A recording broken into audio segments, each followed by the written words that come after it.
Well, hey, good Friday evening to you. How are you guys? It's good to see you. It's good to be seen by you. And I hope everybody is having an absolutely spectacular evening. I, of course, am Bill Sylvie, aka the Dungeon Delver, and I'm here to bring you the gospel according to old school games. So I hope you're up for that. I hope you're ready for that, because that's something we do that 5 nights a week. Live here on the show. I bring you the news, the views, the rants, the bants. And if I could sing, I guess I might try to bring you the Adam and the Ants, but I can't. But anyway, how are you guys? I hope you're all doing well.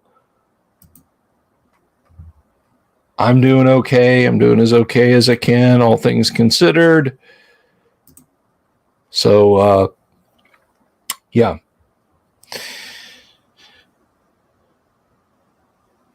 Trace Richards, good to see you. Hello, Lux, Connect, John, Rich S, Love Fist,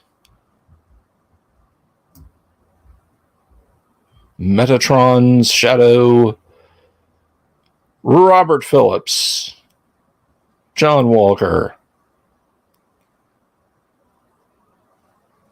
and everybody else who's out there watching. I hope you're doing well. Old Grognar, Death Angel. Oh, Rich, thank you for the super sticker. I appreciate that.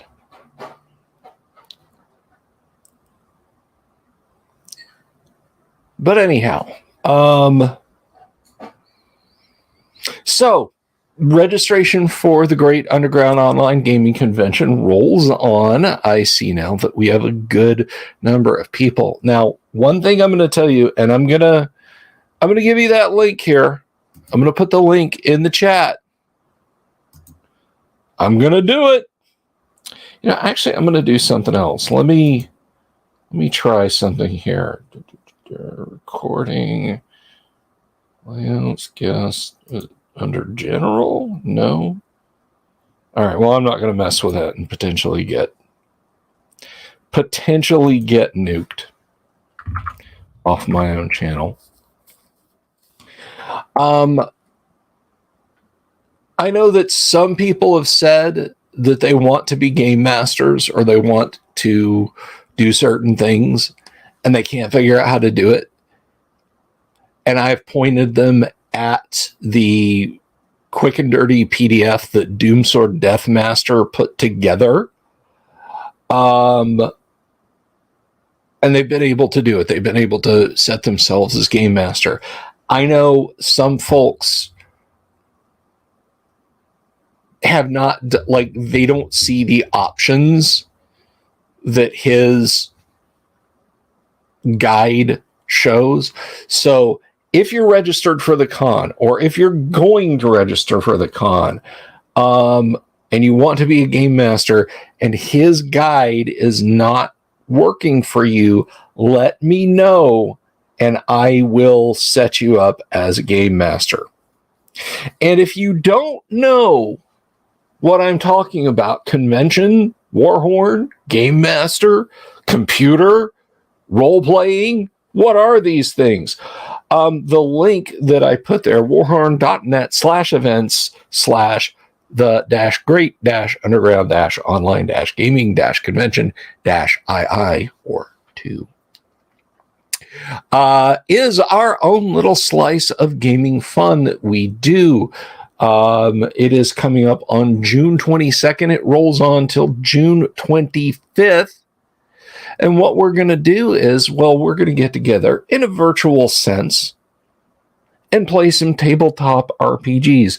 Now, I say in a virtual sense, I fully recognize and acknowledge that we are out of the worst of the plague.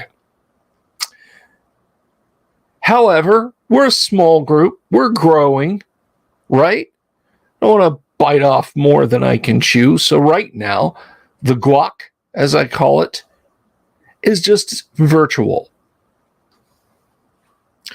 So, but you know what? We've got a lot of the amenities of an in real life con. We have an artist alley coming up on the Saturday of the convention. I know at least Tracy Lesh will be there.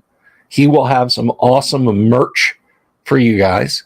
And speaking of merch, in the overall, the convention will have merch. A couple of designs have been handed down and approved by me.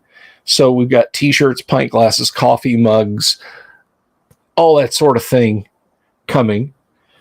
What else? Gosh, a ton of games. And a celebrity game master, me. But all kidding aside, yeah, it's a virtual convention. About the only thing I can't provide for you guys is like a happy hour. You'll have to have your own beer and a dealer's room. You'll have to hit your FLGS. Like, you know, between game sessions, go to your FLGS and pretend it's like the dealer's area. So you can definitely do that. Oh, thank you, Jimmy. I didn't know about that. The Swords and Wizardry Kickstarter.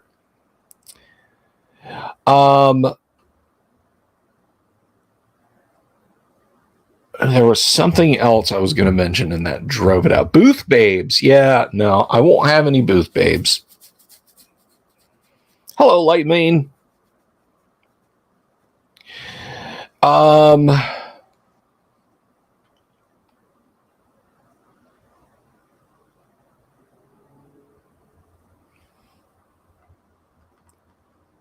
Let's see. Jim recommends On the Beach, particularly bleak. Yeah, nothing happy in that. This is literally the end of the world. Even if the physics don't work out all that well. But anyway, back to happier things. So yeah, the con is going to happen and it's going to be pretty good. I'll tell you a very cool thing, something you should sign up for. Doomsword Deathmaster, of course, you know Doomsword. He's a big fan and supporter of the show. He is running a first edition AD&D tournament with prizes, a cash prize and physical gamebook prizes. The cash prize, that's coming right out of his pocket. The gamebook prizes, which includes some first edition AD&D stuff, I might add, are being provided by our friends. That's right, our friends over at Hellebarde Games. And Hellebarde Games are the sponsors of this live stream. And Hellebarde makes the kind of adventures that they'd like to play, whether it's for OSR, for Castles and Crusades, or 5th edition. Old School is in play at the table. You can check them out on their website at hellebardegames.com or on DriveThruRPG, and they have a sale going on right now. I'll get to your question in just a minute, Jeremy. They have a sale going on right now of all their in-print 5th edition adventures. That is a dismal swamp full of lizard men, a caravan trail full of adventure, many modules to be had. And I'm pretty excited about that. So if you purchase a physical module for 5E off of their website, use the code 5EOOP at checkout and get 50% off. That's BOGO, by the way. Not BOGO jorts, BOGO module. Anyway, Jeremy Rule starts us off tonight. First of all, thank you for the super. And second, he asks the question, what is a good tabletop game for two people, specifically me and my girlfriend? So, Jeremy, let me answer your question with a question, which is the worst way to answer a question, but I'm going to do it anyway. What kind when you say tabletop game, do you mean role-playing game? Do you mean board game? War game? Elaborate.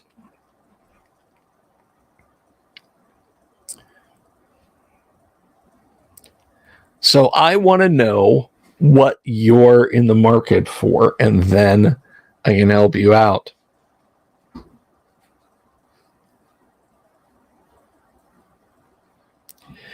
We play chess a lot, but she beats me always. RPG, I'm thinking. Okay, so now, in my humble opinion, you can't go wrong with original Dungeons and Dragons. I mean, original Dungeons and Dragons. It's lightweight. It's simple to learn. You need 2 dice for original D&D, a D6 and a D20.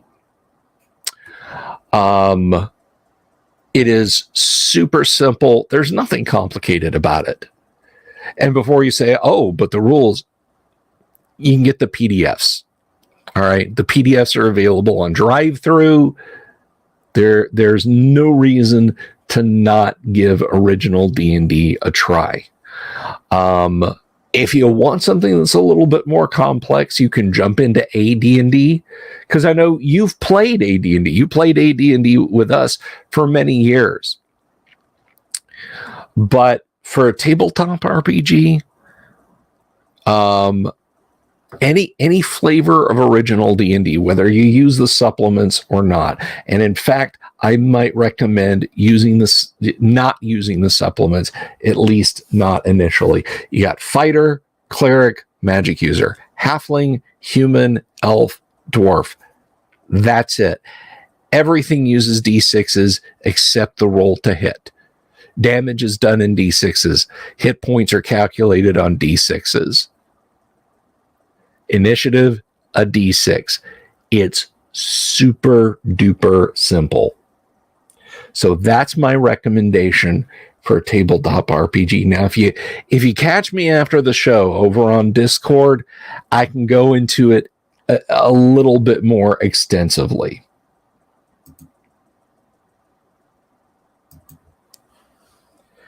Yeah, one of you has to be the DM and not play. But here's the thing. A DM can run a non-player character, right? A DM can run a non-player character. But again, I will be more than happy to help you out with this endeavor. I'm not saying don't talk to me about it right now. I'm just saying if you guys specifically want the help, Bill Sylvie, will be more than happy to help you guys out. So just keep that in mind.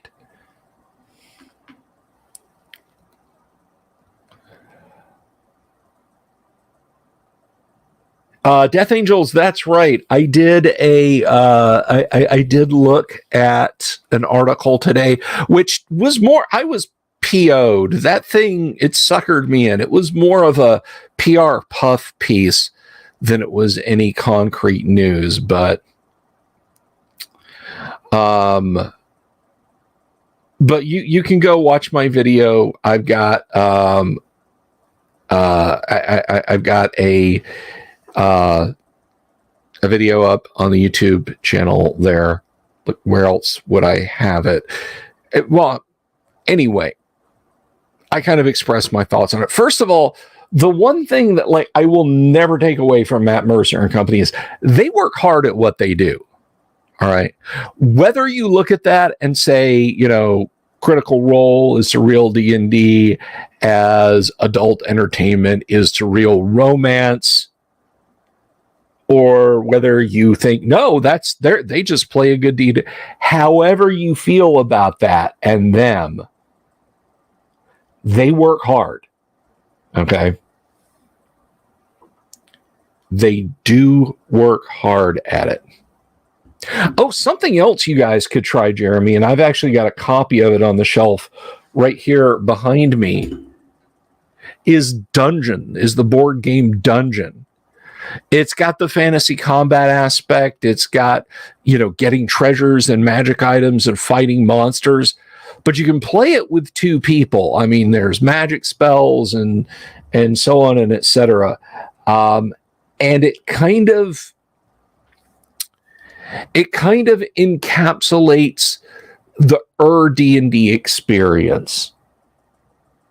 And it is played competitively.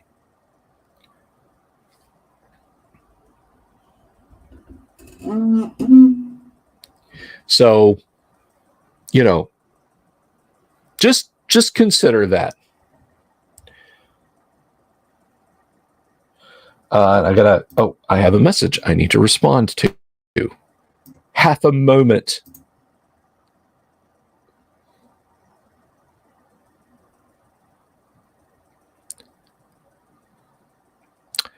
Let me see.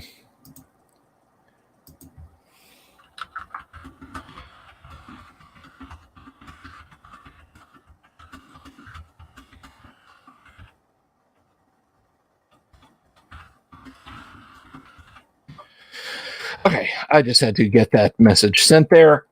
Back to what we were talking about. Anyway, so yes, I hope that answers your question, Jeremy.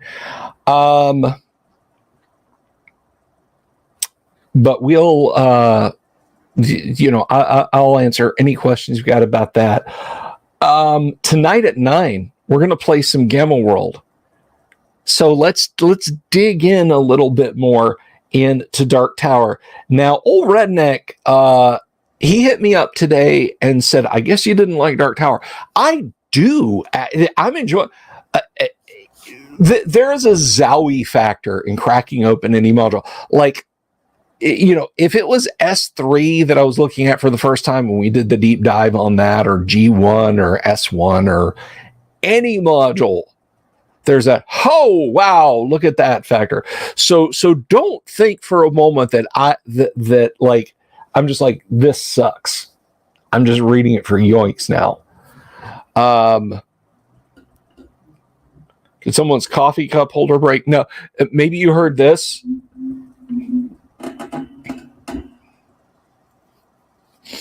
But anyway, but no, I'm actually, I'm digging it. I'm digging it. And we're going to dig back into it. We're going to dig back into it. So let's see now. Let me add this to you guys so you can see it. Now, I want to ask you guys something out there in the audience. Do you actually prefer seeing the text on screen that I'm reading? Because it seems to me, just like me sitting here reading a book, and yeah, you're mostly looking at me or the stuff around me and behind me. You guys let me know. I'm going to assume yes and just put it up, but present, share screen, share screen, share screen, share screen. Still got a ton of button clicks. Prefer seeing the text. See, I feel like you guys would. Like I feel like you guys would. You want me to run it like you're my players with the cool voices and all. Oh, you just want me to hear. You just want to hear me say the gleam in the eye of Set, don't you? I know what you guys want. You people only want one thing, and it's disgusting. The gleam in the eye of Set. Okay. So here we are.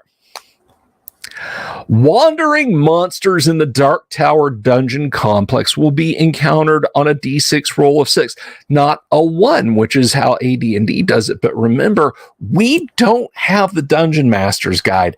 As this is published in early 79, we do not have a Dungeon Master's Guide.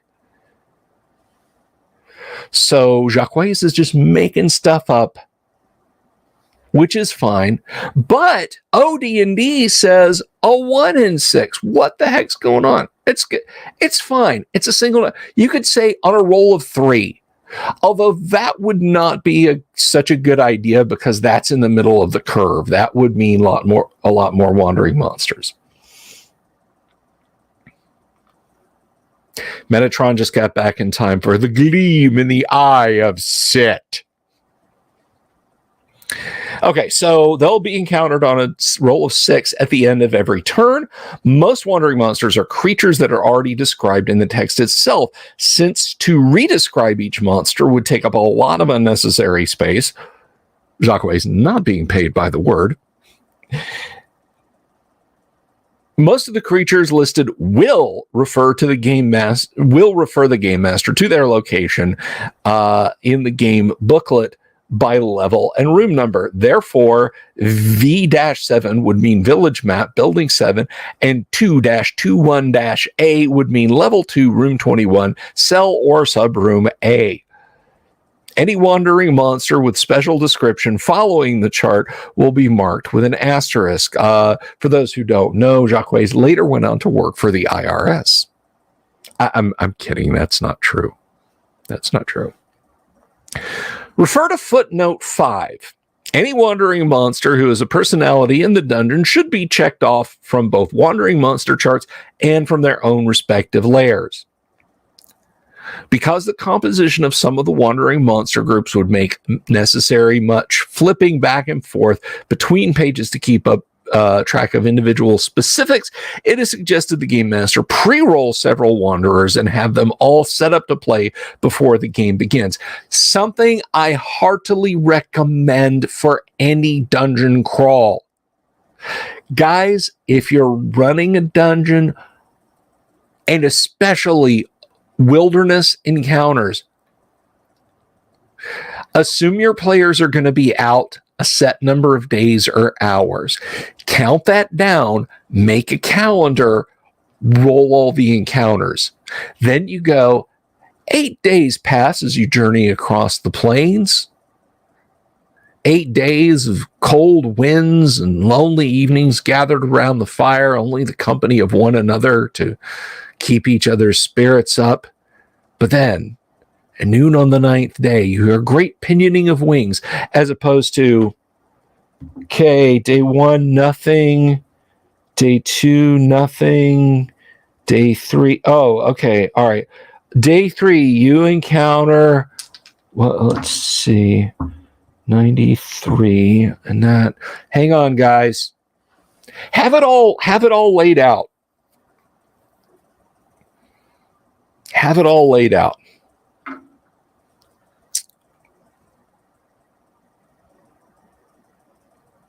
Wandering monster charts below are set up by dungeon level. Determine what level the adventurers are on and roll that chart.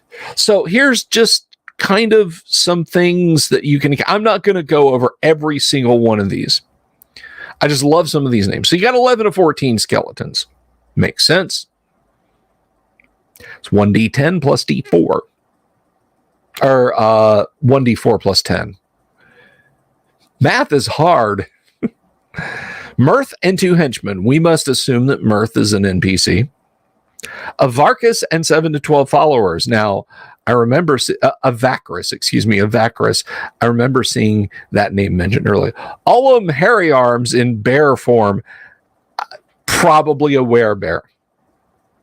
2 to 12 giant rats. Living stone statue of Set.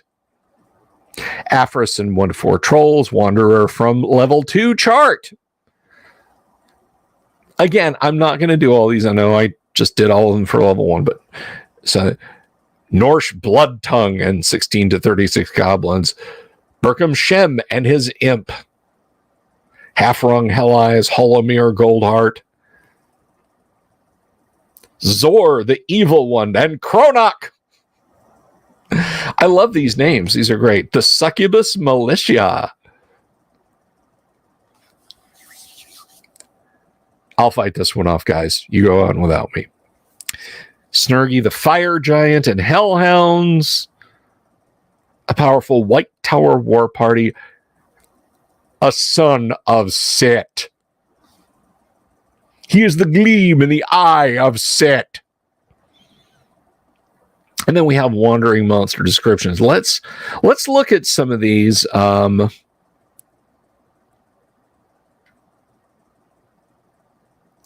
Giant rats is interesting. There's a 20% chance that the were-rat thief, Sinistar the Sly, will be running with a band of Sinistar? That is awesome. Beware, I live. I hunger. Run, coward. Sinistar the Sly. I'm digging it. Living stone statue of Set. This is a wandering version of the monster found in room 3-12. The statue appears to be an 8-foot-tall green stone rendering of a muscular male body dressed in Egyptian-style clothes, but having a jackal's head. The glowing green eyes of the creature fire 2 magic missiles per round. I'm digging it. I'm digging this thing for 2 to 7 points of damage. 2 to 7. Not 2 to 5, boys and girls. 2 to 7. Roll a d6 and add 1. And the statue attacks once per round for 2 to 20 points of damage. Every time a character fails to make a saving throw against a missile attack, his dice roll for saving versus the magic missiles will be at an additional -1. That is to say, 1 point is subtracted from the dice roll for each time hit. Note, this is giving a saving throw versus those magic missiles.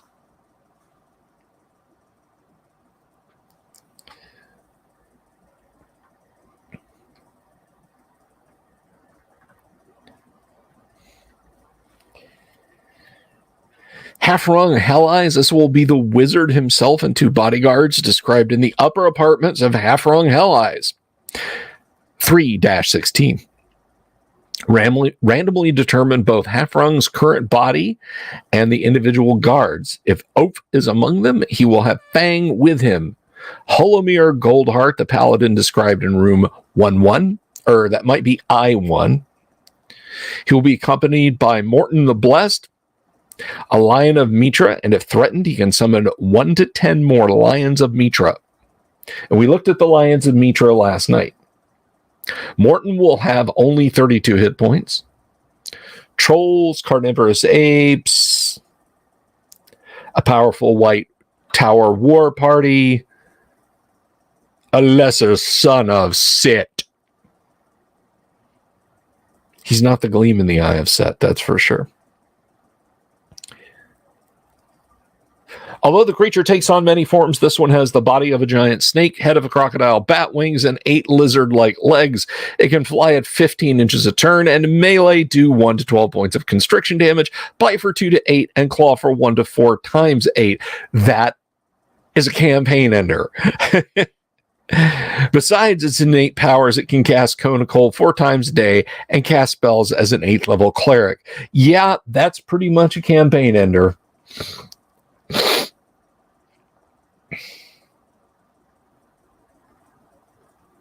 Are all those lines for notes? Probably.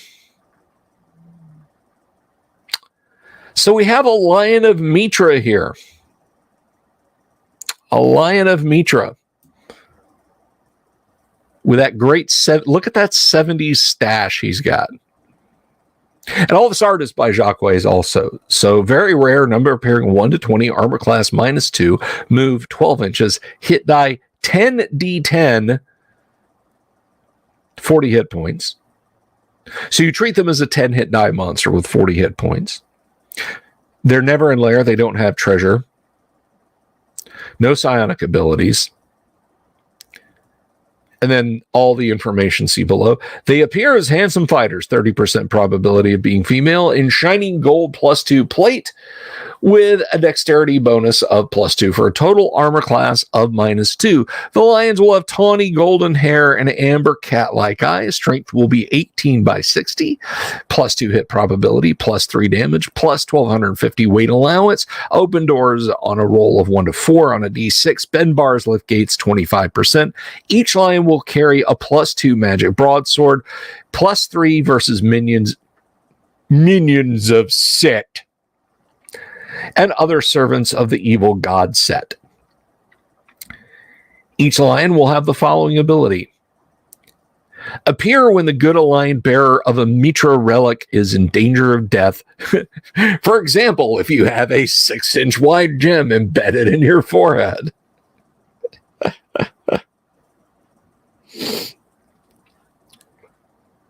I don't understand the math either, Death Angels.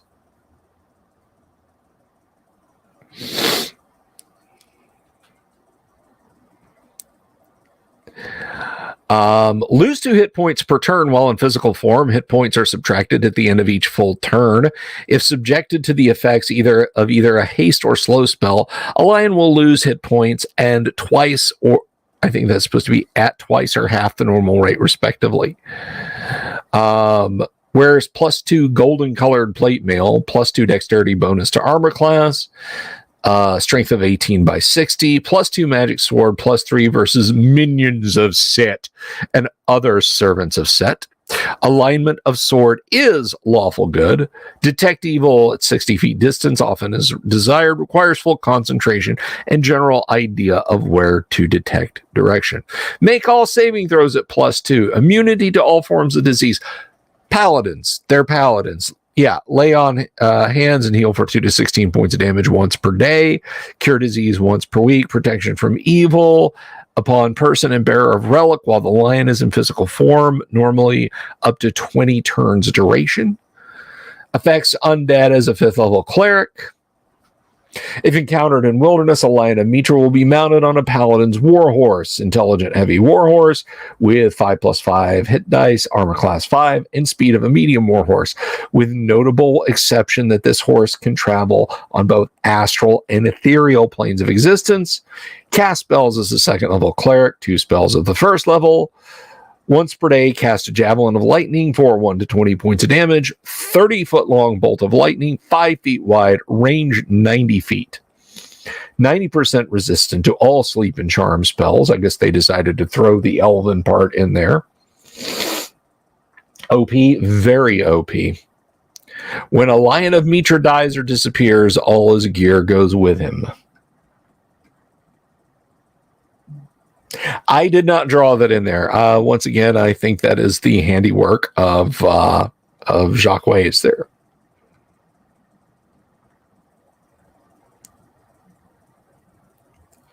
The Sons of Set.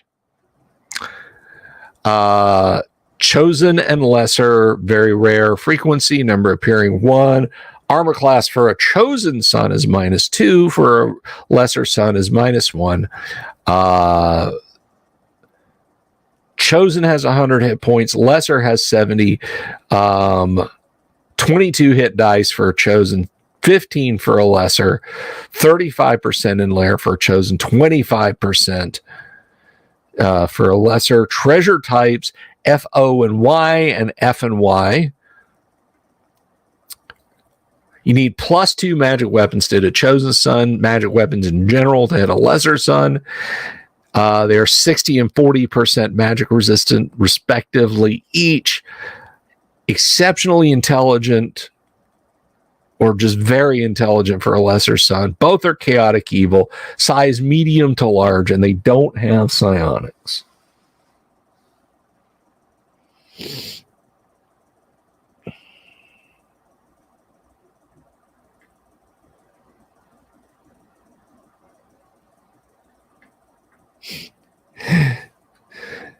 Sinister, beware, he's in chat. He chats. Chat, coward.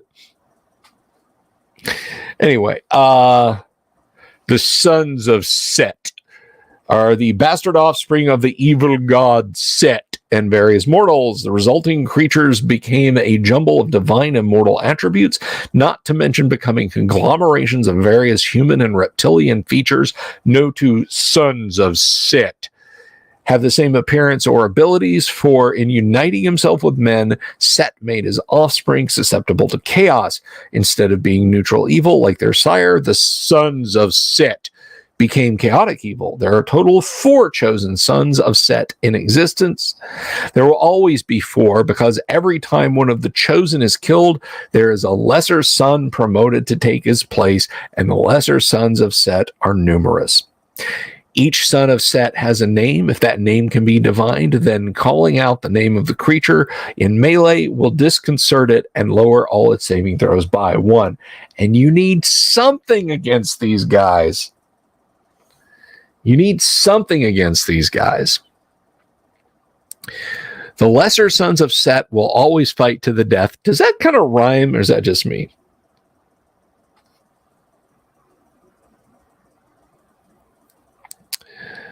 The lesser sons of Set will always fight to the death, since the sons are immortal and are merely reincarnated in a new form in 1 to 2 years. The chosen sons try to avoid dying, since once dead, they lose their chosen status. A lesser son of Set may take the place of one of the chosen, if he defeats it in combat. However, if the lesser son of Set is defeated, then it owes its brother a century of service.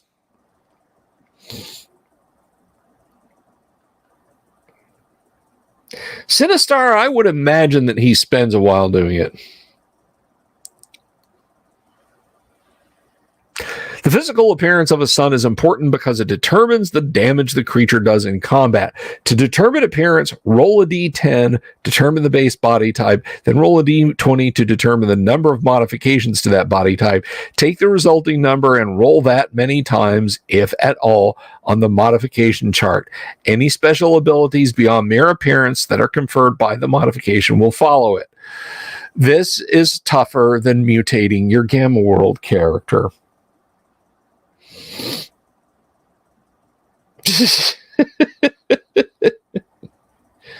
Oh my God, Jimmy.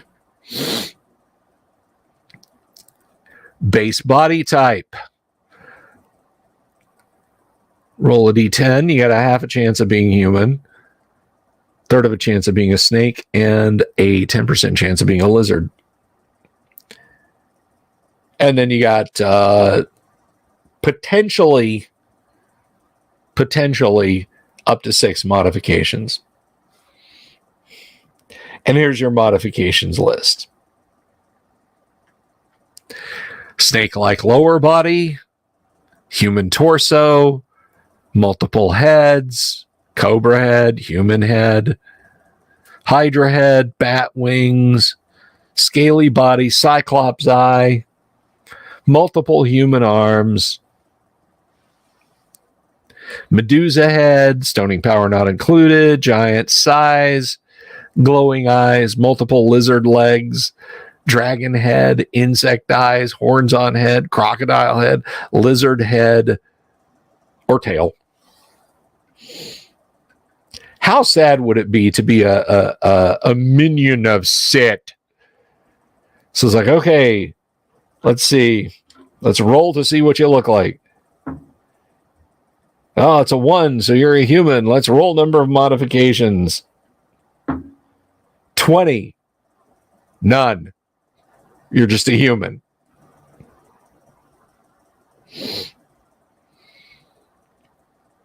Oh, and there's a 30% chance. I actually did roll a 20, by the way.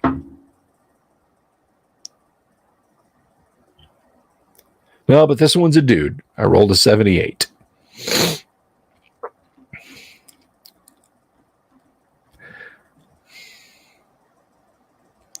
And ain't that an attractive critter? Multiple heads, all one kind. You can get lizard, snake, human, Medusa, crocodile, dragon, or hydra.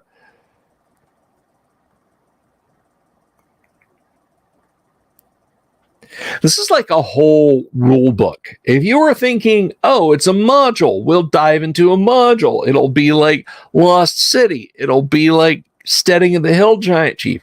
No. It is a whole book. Where is that guy's hand? Let's see.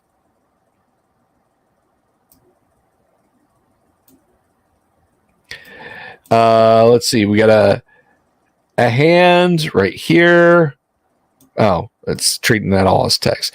We got a hand right here. We got a hand right here.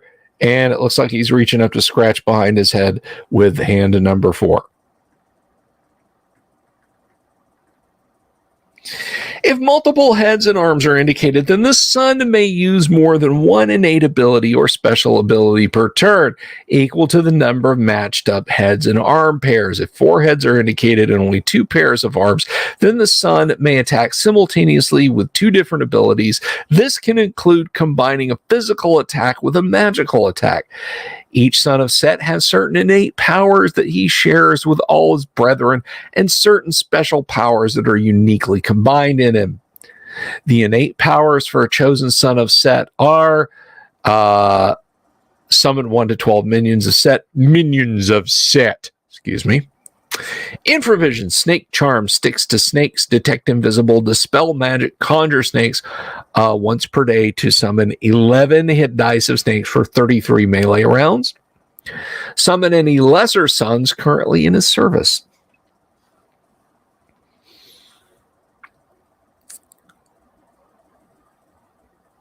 The innate powers of a lesser son are summon 1 to 6 minions, Infravision, Snake Charm, sticks to snakes, conjure snakes, 1 per day to summon 8 hit dice of snakes for 24 melee rounds.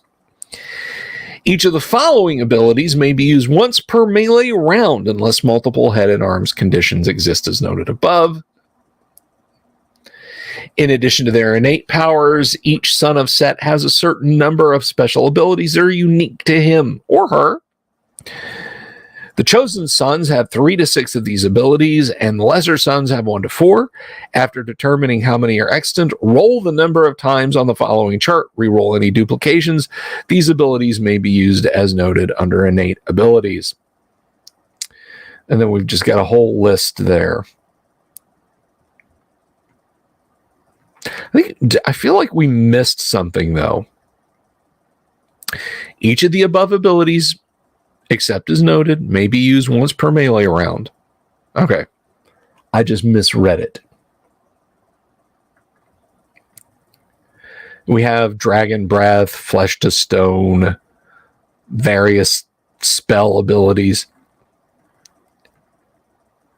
Guys, the minions of Set are not to be screwed around with.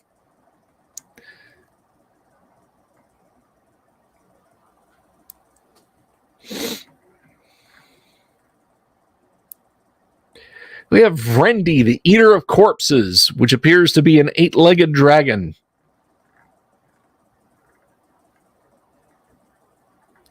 So now we're getting into the history of the module.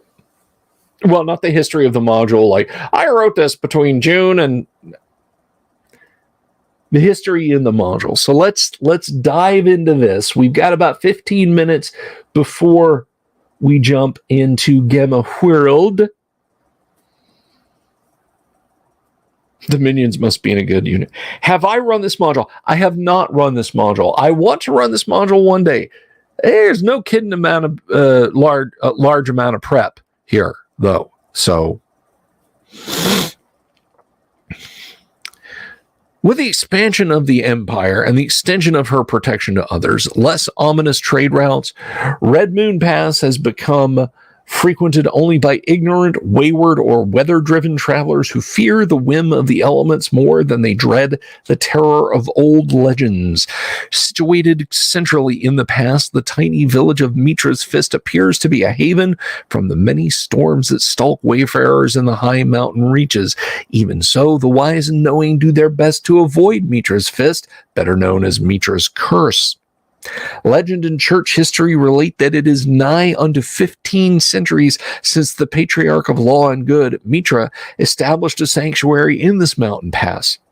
Tales were told of his holiness, and people sought the wise man to be healed and blessed. He was indeed a living legend. Near the end of his mortal years, it became his task to lead a holy crusade against worshippers of the snake demon Set, destroying the demon's mortal form and routing his army of evil. However, as a result of the encounter, Mitra also died. It was not long before pilgrims came once again to the sanctuary seeking healing and blessing. Mitra's former assistants began to call on their mentor's name, finding power in it. Soon, Mitra's heritage became the first temple of the god Mitra. As the centuries fled by and the religion spread, the founding place was not forgotten. Devotees erected a tall, ornate white tower over the place where the crumbling first temple once stood. Temple rites were conducted by a high priest and his entourage of patriarchs. Not only humans, but also good creatures could often be found waiting faithfully on the god. After the battle, a millennium passed before Set no longer a demon, but a god of evil, saw fit to attack the birthplace of the religion that opposed him. Hey, Uncle Brat.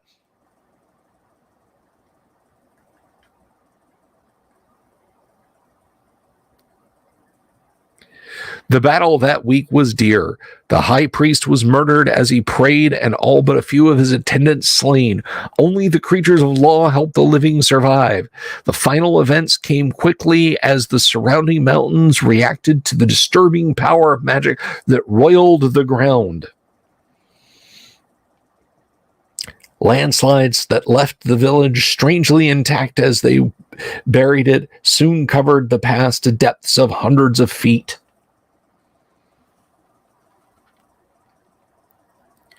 The mystery of the destruction of the shrine was never truly solved by those not present.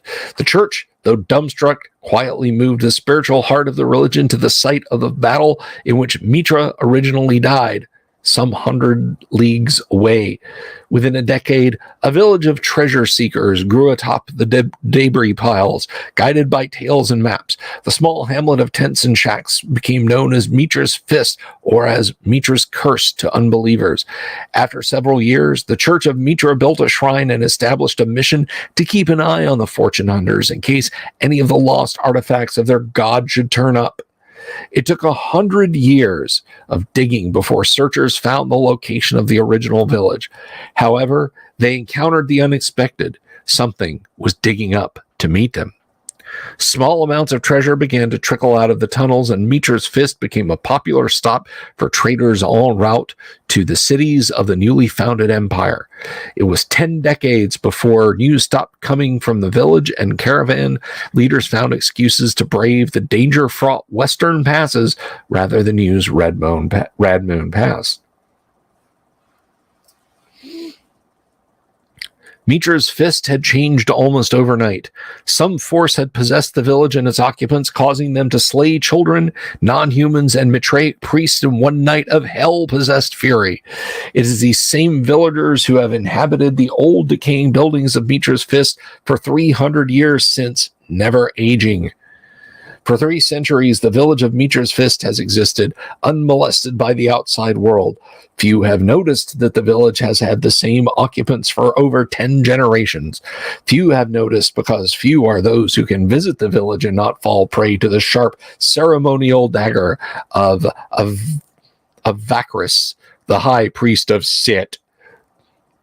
Sacrificing in this case implies an eating of the victim's soul by Set, thus making it near impossible to resurrect or reincarnate the victim. Divine intervention or 2 full wishes would reverse the effect and allow resurrection or reincarnation to be attempted.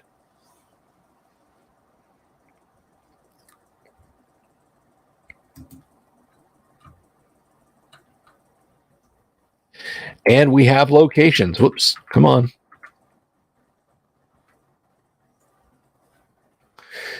The village is an undistinguished well, let me see here. We got about 10 minutes. We can dig into this some. The village is an undistinguished collection of small fieldstone buildings. Exceptions are the larger buildings of Vakris Manor, V5, Overlord's Inn, V7, and the Constabulary, V10. Visitors to the sleepy hamlet are rarely, if ever, heard from again. Many are the caravans that have disappeared here over the last 3 centuries.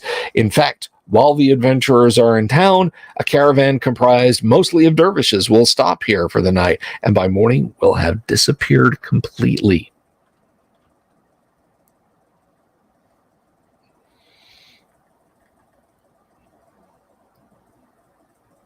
Come on. Come on.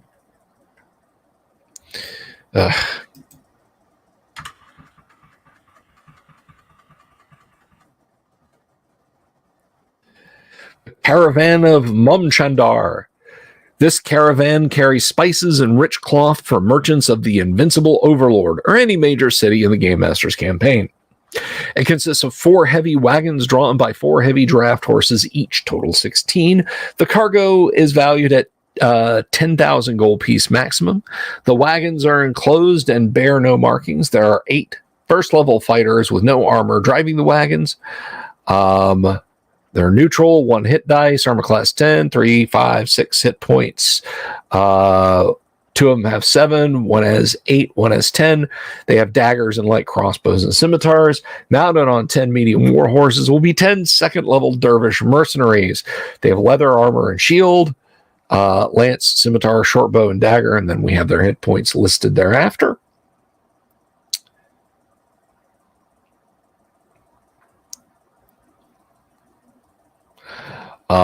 Mounted on 10 light war horses will be 10 third-level dervishes.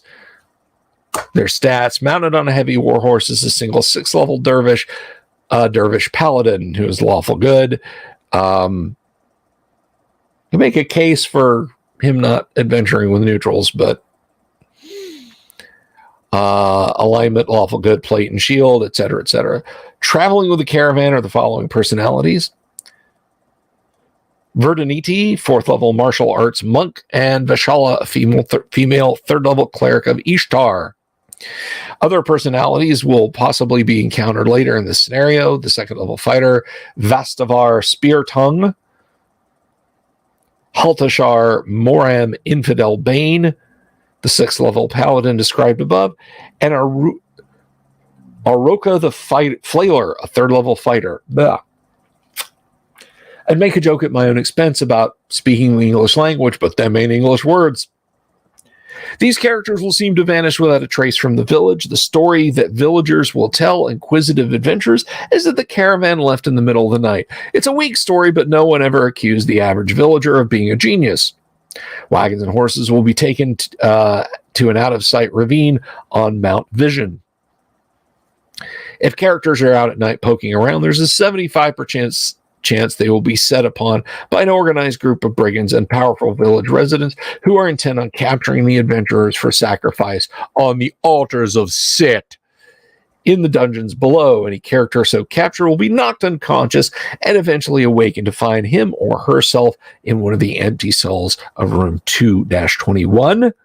All weapons, supplies, and armors will be removed from the character's persons. Any fighters or clerics possessing chainmail will still be wearing the underpadding of armor class 8 of their armor. Regular weapons and inexpensive armor will be found in 2-21-A. Any copper, silver, or electrum carried on the person will have been divided up amongst the various guards and brigands. Any gems, jewelry, valuable-looking items, or weapons, gold, platinum, or magic will be in the possession of Apris in room 4-18, unless a very special hiding place on the character's person or gear has been set up previously with a game master. Searchers will find everything of value on a character. It should be noted here that females of charisma 15 or higher have a 60% chance of being drugged and used for avacrious pleasures before being incarcerated. Nice.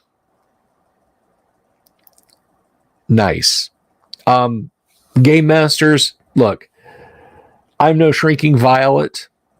Don't do that. Okay? Don't do that.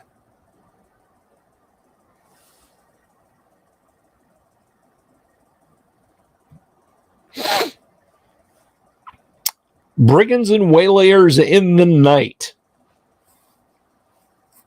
The waylayers will consist of the following: 30 first-level brigands, 3 in chainmail and shield bearing broadswords, 12 in leather and shield, 3 in leather and shield with spears, 3 in leather and shield bearing halberds, 7 in leather with light crossbows, 3 in leather bearing short bows. Roll individual hit points as needed. Now, it's interesting. Yeah.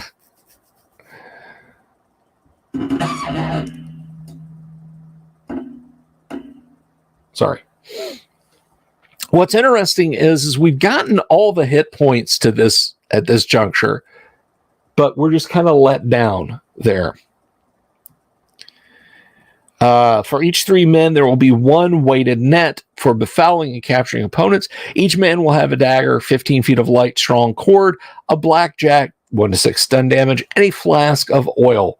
My co-host Kyle would be very pleased. In addition, there will be a 4th-level brigand leader. There's a 60% chance that 1 or 2 of the guard patrols from Avacrious Manor will be present. These will be off-duty patrols, so they must be determined from the charts, CV5. There's a 40% chance that Mirth, the sheriff, and 2 to 5 of his henchmen will be present. There's a 30% chance that Avacris and his 2 bodyguards will be present. There's a 20% chance that the wizard Half-Rung Hell Eyes will be present. See 3 to 16, the upper apartments of Half-Rung Hell Eyes. He will be using the body of Grom and be guarded by Tarshigid Farreacher and Tyrion of Aslabar and his assistant Mervyn.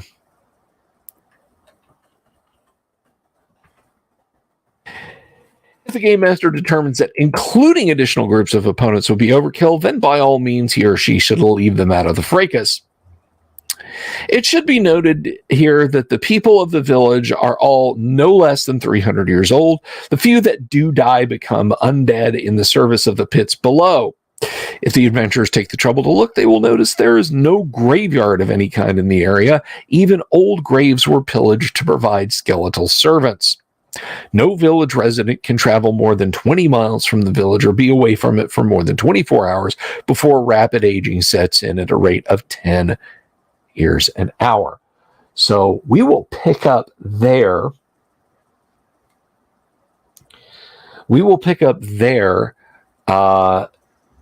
Monday evening.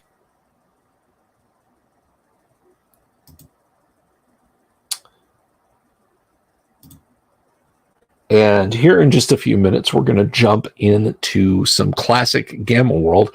Now, I actually need to get my reading glasses. I've kind of been straining a little bit, so bear with me just a second, guys. So hang on.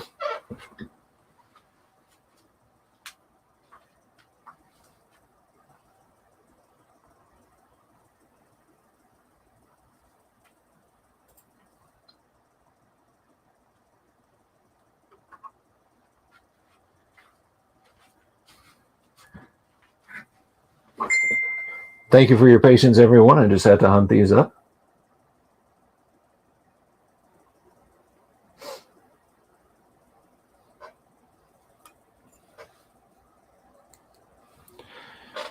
Help me with the text there in.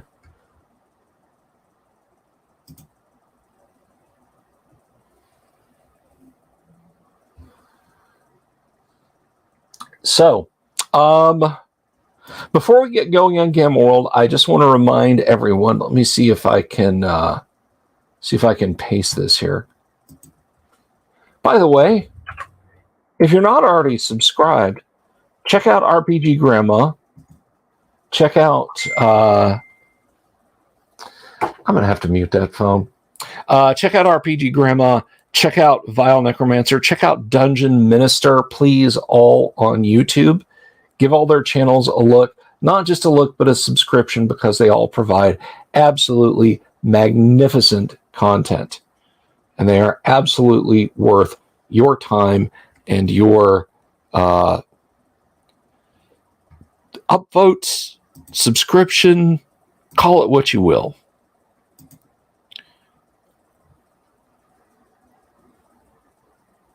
Now, one thing I will point out, guys, is for those of you who perhaps are new tonight to, and I have to mute my phone, hang on. For those of you who are not 100%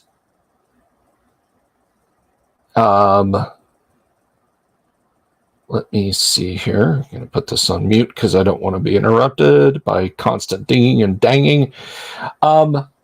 If you haven't heard about this before, if we hit 5,000 subscriptions, thank you, Sinistar. Thank you for the super sticker. But if we hit 5,000 subscriptions on the YouTube channel by at least, or at latest, I should say, the end of the guac, I will hold a raffle. There are 2 prizes on the raffle. One is a bespoke, complete set of original D&D. I'm sweetening the deal. The supplements and the rules. bound as a volume. The other prize is the high-quality color print-on-demand Dungeon Master's Guide, Player's Handbook, and Monster Manual. So there's 2 drawings, but if and only if we get 5,000 subscriptions on the YouTube channel. So I sincerely hope you guys, if you're not subscribed, if you're just hanging out there, will consider clicking that subscribe button. We're at 4503. We're 4505 last night. I get it. A couple people might be like, nah, it's not really for me. Or maybe they didn't. Maybe it's YouTube's perfidy. But the point is, the subscription number, it bounces up and down. Have a lovely evening, John Walker. Thank you as always. So I'm not exactly sure that we'll reach the 5,000. But if we did, I would hold the raffle. All right. One winner would get OD&D. One winner would get AD&D.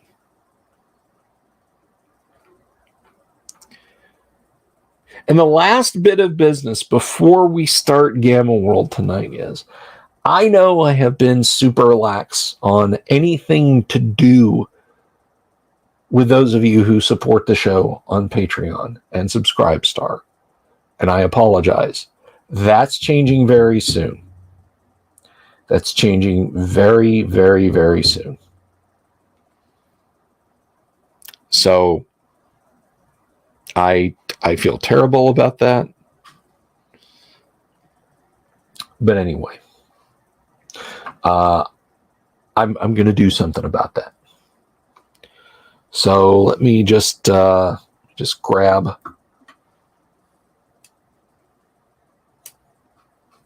these. Well, I'm not going to put those on. I'm not going to put them on unless I need them, because they actually kind of screw with my eyes a little bit. And let us welcome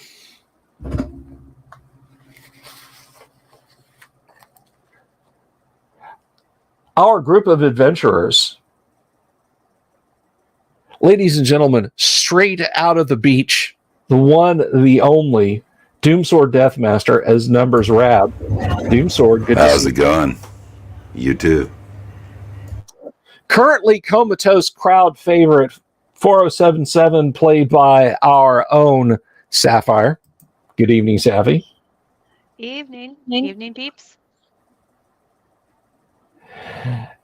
That calamitous computer kid himself, Kevin, as Do Re Mi. Hello, hello. And back again this week, the one, the only Yang Yan Zhao as Rex Dashington. Now, we didn't think Yang was going to be here, but here he is. How's it going? Good evening, everyone. Good evening, good evening. So, when last we left our intrepid adventurers, you were deep in the in one of the domed structures of the Lanta spaceport. 4077 has been struck down by enemy fire. You have an anti-grav cart that you got her on, and you are currently looking for some kind of medical succor. What do you wish to do now? Well, I don't know, boys. It looks like we're either pretty close to fried chicken or finding a way out of this predicament.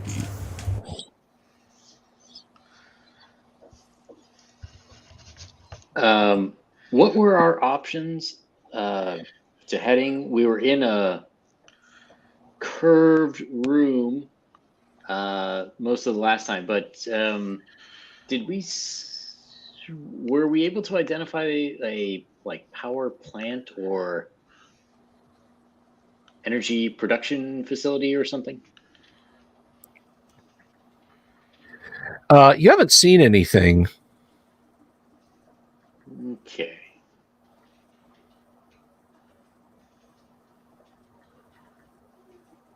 And if I recall correctly, there were only light medical facilities, right? No, like infirmary or anything. Right. I mean, light medical facilities in that you find you've been indicated a few stations around the spaceport that have medikits in them, and you found one of those. I think we need to find some more medikits. We found one on the wall, right? So I guess That is correct. we just keep looking and see if we could find new ones on the wall. Okay. I'd like to point out we need to find some offense as well at some point. Just keep that in mind, gents.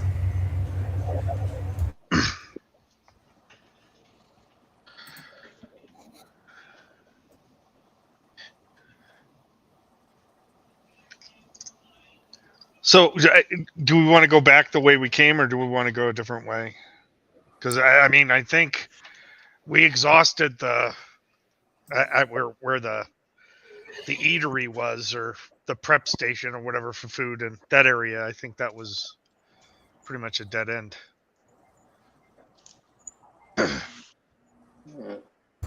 Doremi, can you check one of those screens again?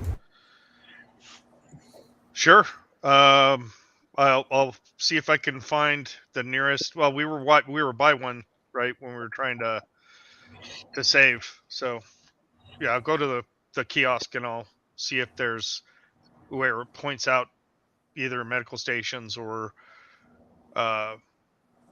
again we're still looking for the cargo bay, right?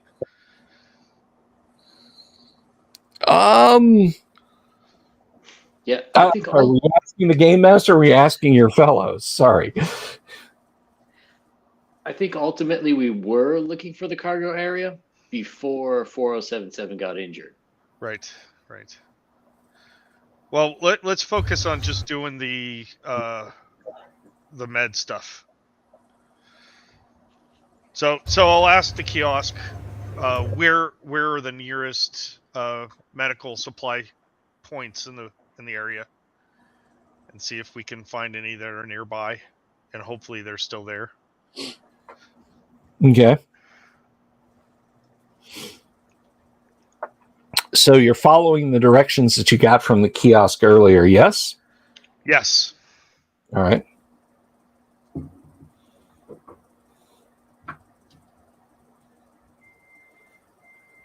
So the next one you come to is absolutely obviously in bad condition. Like it is obviously broken. And there are 4 more in your immediate area. So we'll just make this very simple.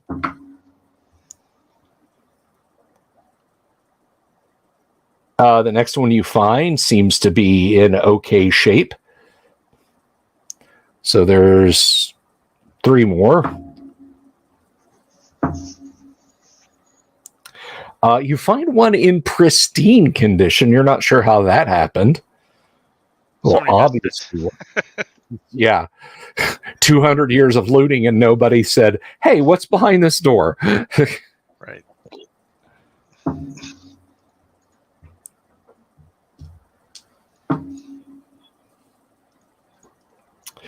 That might actually still... Okay.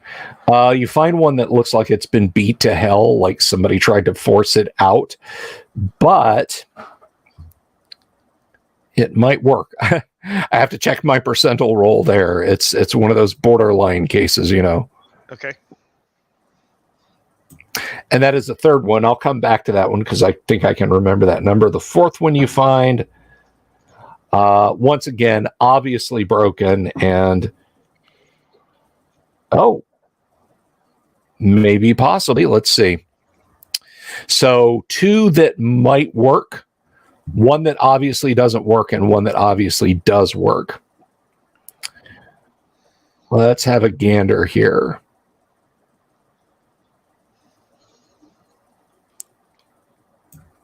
And while that's going on, because you're searching, I'm going to say that takes you about a half an hour. So, Ouch. oh, are you okay? Are you in pain? No, I just a half an hour with the patient in duress. That's all. We're just we're slow, I guess. Okay. Well, I mean, you got one is way over there. One Oh is no, way. no. I'm not disagreeing with the time. I'm just saying, damn. Okay. So the two that are in very, very bad condition, one of them does not work. But the other one, miraculously, when you hold down the green button, the little charge light goes up to the top. So you've got 3 that work and 1 that absolutely doesn't work. Okay. So yeah. Well, I guess we'll just leave the broken one behind and see if there's gear in here that we can use. We need diagnostics though. We don't have any medical diagnostics tools, do we? Only what the medikits can Okay. tell you if you attach them to someone. Well, let's go through the sequence and we'll attach the first medikits sensor set on to 4077. Let's see what it tells us to do. Hopefully it's not just get her to emergency medical help.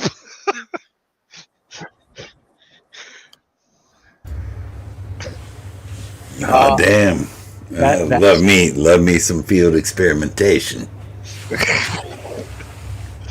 Yeah, unfortunately, it's like patient needs immediate, critical, life-saving routines that are beyond what this thing can do. All right, so we need to find. Well, we'll go back to the kiosk and ask the kiosk where the largest portable battery would be in the spaceport. It politely responds that recharge ports can be found for passenger and starport or spaceport employee convenience in the following locations, and indicates where you've already seen.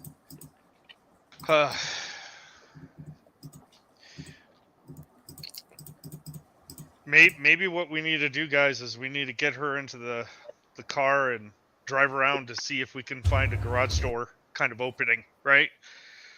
So we can... Well, we're gonna have to find something. This whole area is hot. Yeah. We've seen it. Yeah. There's nothing here that we can use. Those charge stations are useless. At least the ones we've seen are useless. Just about every damn thing around here is useless. I agree.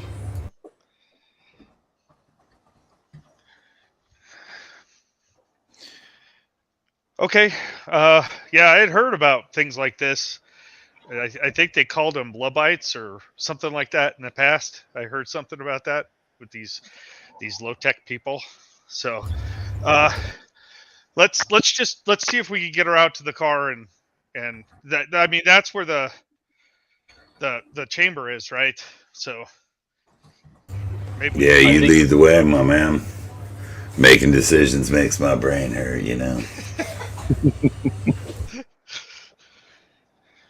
Well, let's do it then. Okay. Well, what does it take to get her out there, right? I mean, can Rex lift her and just carry her without hurting her further, or do we need to find some spray foam or something to seal her up?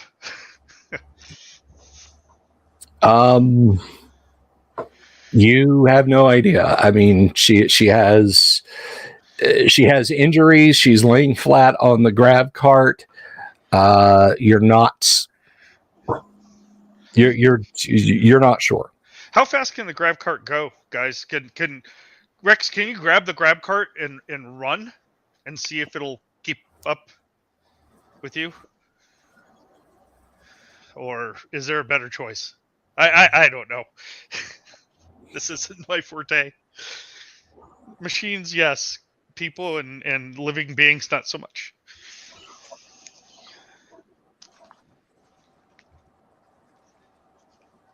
Well, for my part, I don't know the answer to none of that. I know I can press that pedal all the way to the floor, and we can all ass. Well, let's do that then. Let's just get going, I guess.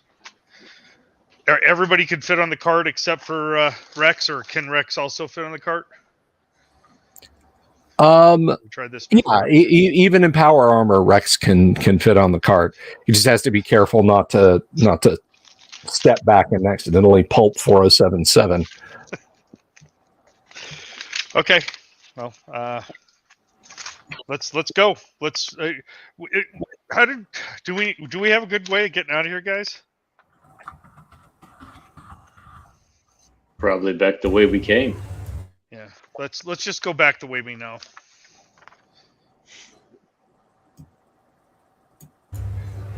That never did no harm. Okay. So that's what we'll do. Okay. So you're heading back out the way that you came. There's still that large central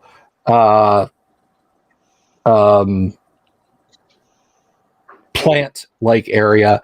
And as you pass by that, let's see, all of you who are conscious, give me a D20 roll, please. All right. 19. Okay. 12. All right. I got a 14. Okay. As you're all going, you notice that there are some distressingly familiar looking tattered clothes lying at the edge of the upgrowth of plants, and the preacher's shotgun is twisted into an interesting shape that doesn't really make it useful as a shotgun anymore. So It's unfortunate he didn't make it. Right. Yeah, so we didn't take his body with us, like Bogo, right? right. Well, he had We left him behind. the car to guard it, and apparently he ran afoul of something here. Preacher, we knew you well. Hopefully we can find his recipe books somewhere in the car. We should continue to go to make sure 4077 is all right. Yeah, and Preacher met a fair peace anyways. Nobody wants to live in this crap hole of an area. Okay. Yeah. We'll just we'll I guess I'll try to remember. That's where his body is. Okay. Well, you don't see his body. You just see like tattered clothes and his destroyed shotgun. Oh, okay. Well, that makes it even easier. Yeah, that's basically a body. Yeah. Whatever. See you, pal. Yes. Sorry, man. Cool story, bro. Yeah. We've done better by you. Yeah, we'll just keep going. Okay. Well, you don't really encounter anything else on your way back to the vehicle, and it's still sitting there in exactly the same place you left it, in exactly the same place, exactly the same condition it was in. There's the trailer, there's the cargo on the trailer, and so on and etc. Oh yeah, boys, let's kick the the tires and light the fires or something like that. Yeah. Let's get the hell out of there. Okay. So, will the grabs head fit in the trailer, or is it too full with the restoration chamber or whatever it is?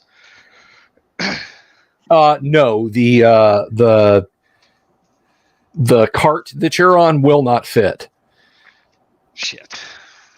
Okay. Well, uh, we really don't have time to solve the problem the easy way. Let's just let's load her in and get moving. We'll look at the building and see if we can see big door openings or roadways that look like they're going towards the building at some point. Which building? The spaceport building that you just the spaceport. Yeah. I don't care about human doors. I'm looking for something a vehicle could go through easily. You don't see anything here. This area is choked with wrecked ground vehicles and probably hover vehicles and so on and etc. Come on, Doe. I just need to know one thing: where to drive. Hey, Rex, you could probably think our way out of this. I'm out of ideas. Is there any signage surviving that might indicate, like, go this way for cargo loading and unloading or something?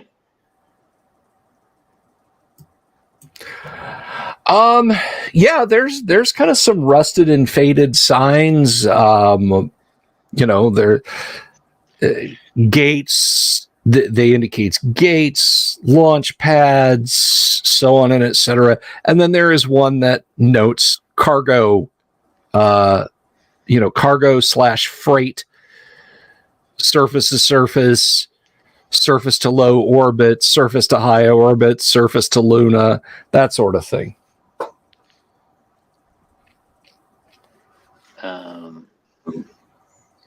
Perhaps there's a way we can get to the moon. I'm sure if there's anyone there, they'll be friendly and have advanced tech to help us.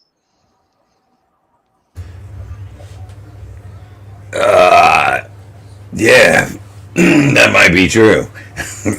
I said I was going to drive. How do I drive up?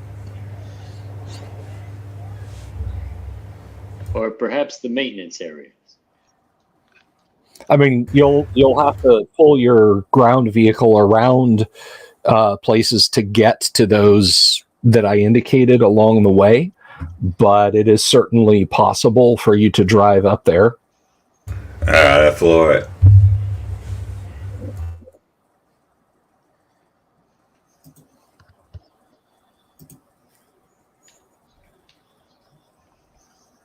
Okay.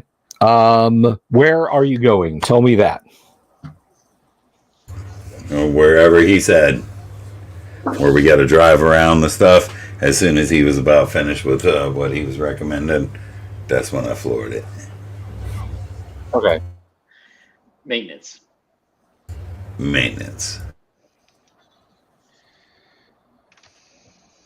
Okay. You follow a bit of broken road it's very bumpy. You're now driving across a vast expanse of the ancient stone. There's tufts of weeds growing up. Off to your left, there's these giant, well, they look giant. They seem as large as buildings. And for all you know, they may be buildings, spherical structures. And you kind of put two and two together because a couple of the spherical structures that you see have very long, narrow hallways that lead from the main dome that you just left going to them. All right, I slam the brake and kick out the rear wheel so that the vehicle's perpendicular to the road. Okay. Here we are, boys. Point of entry. Let's do it. Okay. We take a quick look at the chamber that we have and the cables that are attached to the chamber. Okay. Just so we can know what they look like. Are they? Did we cut the cables, or are there connectors that we disconnected? I can't recall. Man, it sounds like you better go check that out. Yeah. So yeah, I'll look at the cables attached to the end of the chamber and see if. Okay. You were. Do you basically didn't have to cut anything? It was all standard connectors that you disconnected. Okay. So I'm gonna look at the ends and I'm gonna try to memorize them if I can. Okay. You know, half smiley face, squinting face, whatever, and then we'll see if we can find a receptacle that's like that, running around the area. I mean, well, obviously we'll start where there are things that are lit, right? Or that might show that there's power, if we can. All right.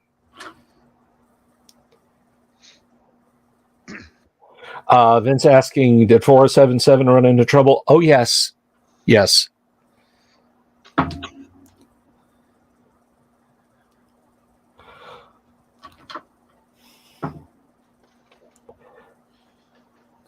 Okay, so you're searching around the outbuildings that are on this massive expanse of flat, hard surface. There are some that are very low to the ground and have a single door or opening in them, full of wrecked machinery. Some are half full of water.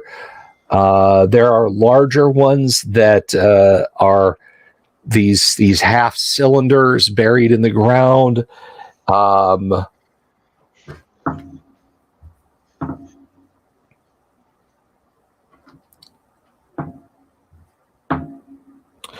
And in the fourth one you search, it is just this kind of collection of cubes with strange rods poking up out of the top of it in various directions. You find what appears to be a section of connectors or a selection of connectors that might hook up to this chamber. How big is the cube? Is it like bigger than human size, or it's building sized? Oh, okay. A collection of like ancient alloy shacks and so on. Okay. So, who's is well, we just kind of skipped to the wind, huh? I'll yell over towards the car and say, I think there's something over here.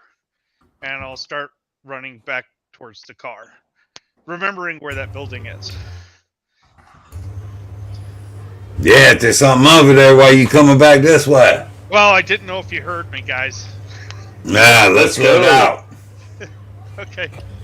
Yeah, bring the car over here. Is there a roadway in front of it, or is this 4-wheel drive stuff?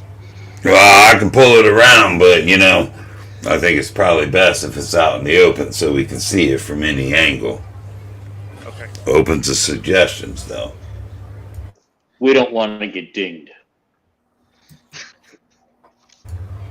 Ding! Whatever you guys want. I'll drive it wherever. I'll point the building out and stay over here. Yeah, it's kind of a rough surface, but you're able to, you think, pull up close enough to the building. All right, I'll go ahead and maneuver up there. No problem. Hop out.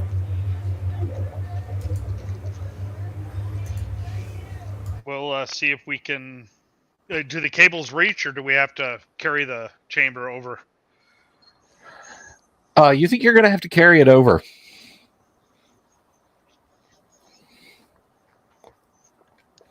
All right. Well, Rex was able to carry that before, right? So I guess I'll ask Rex. Hey, can you bring that over here? I don't think it's going to reach. You got it. And Rex will bring it. I'll tell everybody to stay back because who knows what's going to happen with this. And I'll try to plug it in. I'll look at the receptacle and try to find the right one. Okay. Reconnecting the cables is just fine. You see some lights come on the panel, and you think you've got it set up? Nice. All right, I'll try to see if we can open it. So we can try to get 4077 in there. There's a handle marked open. Okay. I'll pull on it, and if it doesn't come open, I'll push down and then pull on it. Just, however, it's not difficult to figure out. It kind of rotates a quarter turn. There's a hiss, and it opens up. Okay. Well, let's put 4077 in here and see if it can help. Alrighty, well, start rolling some dice. Give me a D10 roll. Okay. So don't worry, it's just your continued existence that's dependent on this. Favorite part. Damn it, sissy! I'm a engineer, not a anything else. Okay, I got a 1 for the first roll. Okay. Let me see. Is it going to let me share? This is what we're looking at, by the way, boys and girls. This lovely little flow chart right here. All right. Roll it again. Yeah, it doesn't get bad until you're halfway down the chart. I got a -4 for the second roll. I rolled an actual 1. Yeah. Click, click, click, click. Okay. Roll again. Show off. Yeah, I got a -2. Yeah, it's remarkably hard for you to screw this up. So we are on to C. It is gently clamping 4077 in place. Roll again. I got a 5. Yeah, that's what it wants you to do next is pretty cryptic. You're like, I'm not sure. You can give it another try. Yep, I will. I got another 5. Yeah, same thing. You're like, okay, I'll just push that again. Click. Okay, I'll keep trying until we get. All right, roll it again. I got a 3 this time, so yeah. Yeah, more of the same. Like, oh, the blue button next to it. Click. Now, nothing. I'm going to turn the dial 3 turns to the left. I got another 3. This is the bad things. Only bad things. This is just maddening. Yeah. Damien asked if these are the same flowcharts to figure out how stuff works in Expedition. They are similar in nature, but the flowcharts in Expedition are much, much, much simplified from this. Better. Like the worst of the flowcharts in Barrier Peaks look like this one. There is nothing approaching these third tier flowcharts here.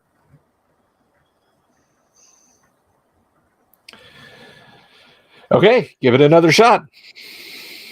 Okay, I got a -3 that time. So You're like, okay, forget these colored buttons. Oh, the touch screen. Okay, so yeah, you're on the next screen.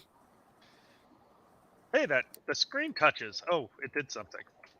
Okay. I got another -3 that time. Okay, you are now looking at all the text is blanked out, and there are just a few more options you can select. And roll again. Yeah, I'll be right back. Okay. I'd leave too. I got a 0. I got exactly 5. So Okay, that blanks out, and you just see the word commit. Yes, no. oh hell, I'm bad at this. Yeah, we'll hit we'll hit commit. It's not me committed anyway. So click. Okay. Yeah. Alrighty. Do you guys love that flow chart, though? Isn't that grand? Nope, that's not there. It's over here.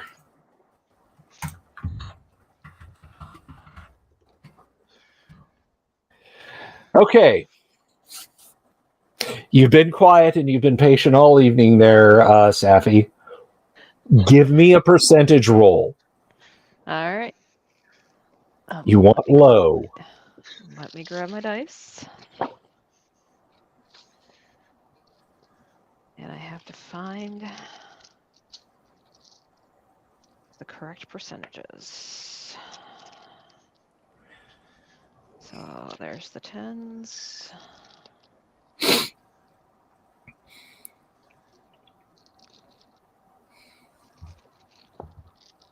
That's what happens when you have like a million dice.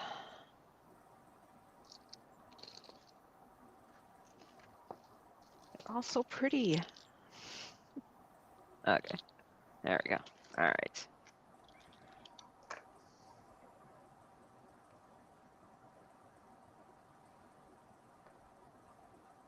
And that is a 23. Okay, so the light in the chamber dims, and as it does, you see what looks like a series of tiny black boxes rise up on moving hinges and begin to glide at high speed back and forth across 4077's form.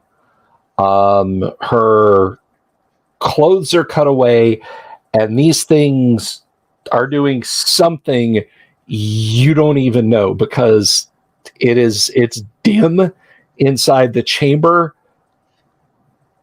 but it's pretty strange. It's pretty strange. They appear to be performing some kind of high-speed surgical reconstruction. I'll close my eyes and say, please not FDM, please not FDM, please not FDM. Good thing I never seen anything strange before. Otherwise, I might be freaked out.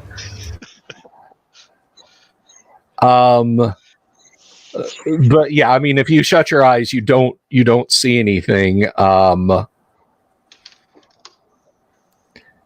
this goes on for quite a while. This is getting a bit boring. We'll look around and kick some rocks or gravel on the ground and look at the chamber and look around. Okay. Yeah.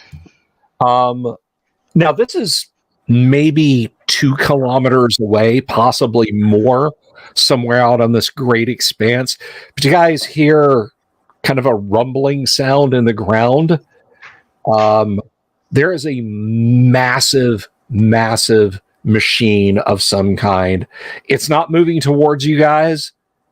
It is literally just started to move, and it has manipulator arms. It's picking up pieces of metal and stacking them and so on. It doesn't appear, at least at a glance, to be reacting to what's going on here, but it is happening. I'm just pointing that out.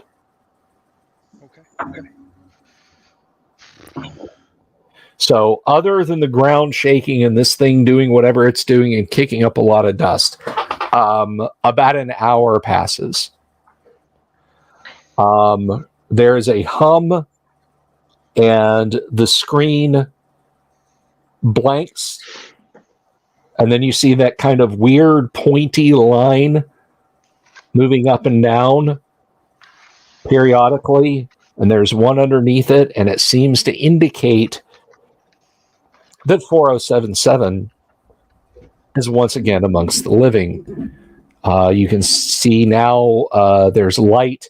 She is covered in what look like bandages from her neck to her ankles, but her chest is rising and falling, and her eyes flutter open. Staffy, I'm going to need you to re-roll all of your stats. Oh man, You have basically been rebuilt. I've been rebuilt. Didn't they kind of suck in the first place? I mean, it seems that Oh way. no, it was great. Well, there wasn't Nice much stats. usefulness out of it. No, I had some good stats. Oh, all right. You still I have must the have been mutations mistaken. you have, which includes your wings, but your stats are going to be different. Okay. And you will roll those. Doomsword, do you have the rules for pure strain human? Yeah, you know what? I think I can easily dig them up. As a matter of fact.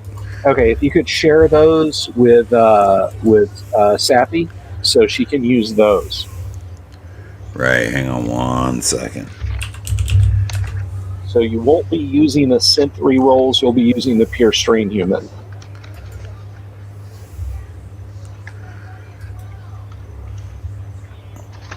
Almost my here. wings, huh? Okay. I'm sorry, what? You said I still have my wings? Yes, you still have your mutations.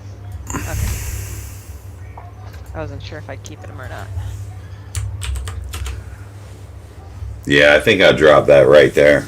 I think that came from you or from Volcano God through you, through James, through me, something like that. Yep. That's the one I used. Yep. Cool.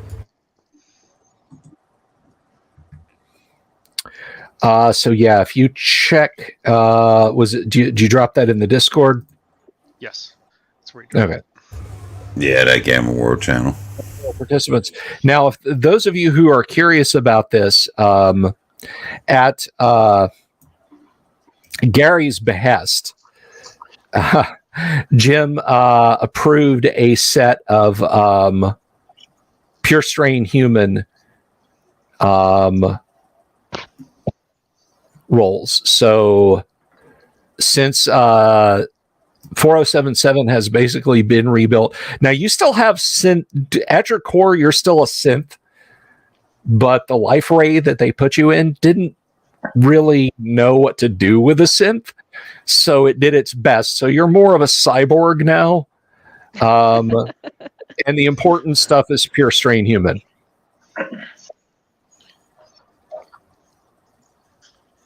So check that page out. If I do, though, I'll lose my connection. You'll lose your connection. Yeah, I'll drop off of the stream because I'm on my phone. It can only handle the stream or everything else. It can't do both. So I don't know why. you just, for your character, you just roll 3d6 for your mental strength, your direct dexterity, and your physical strength. Okay. And then you roll 4d6 for intelligence, charisma, and constitution. And you don't drop any dice. Okay. So that's the basic takeaway. That was Okay. because pure strain humans are so weak without the mods, right? Because they don't have any mutations, and their hit points are kind of terrible. So Yeah, don't they get D8 per con die for hit points too? I think so. yes, you get 8 dice, 8-sided dice. Yes. For hit points, 8. Mm-hmm. Okay.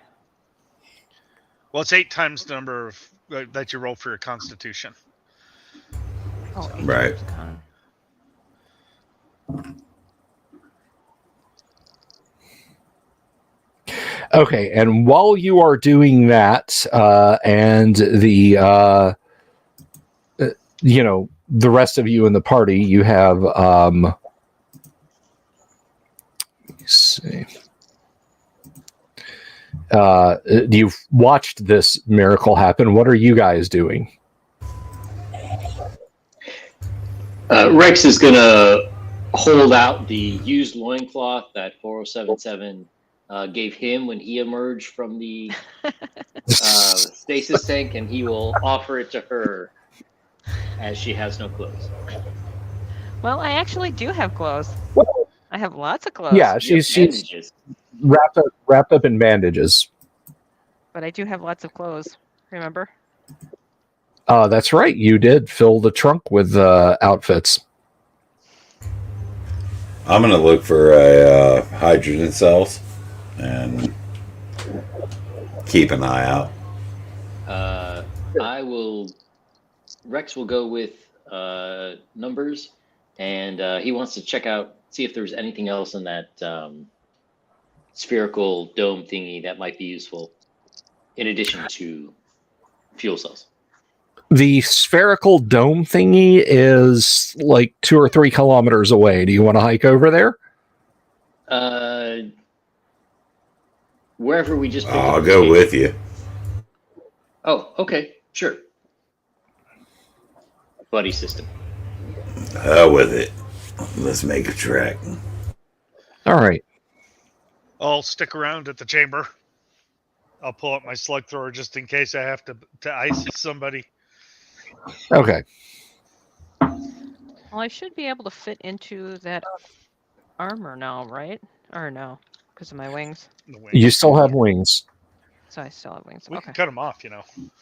No doubt. No, I no really doubt. like my wings. It I only really like kinda my hurt. wings.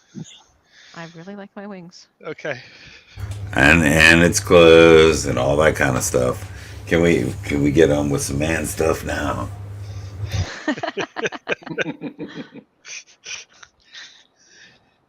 Okay.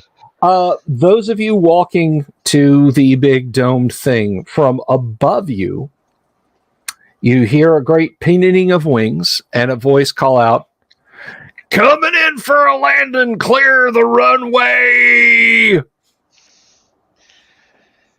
Oh, that's our buddy. And looking up, you see a Yexel spreading its wings, doing exactly what it said it was going to do.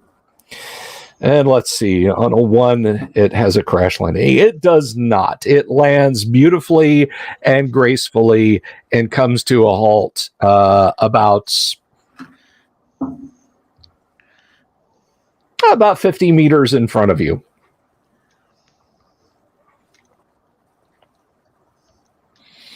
And it turns its snaky neck and regards you and says, "How y'all doing? I didn't realize Oh, there. it was open." Yeah, we're friends of the Exo.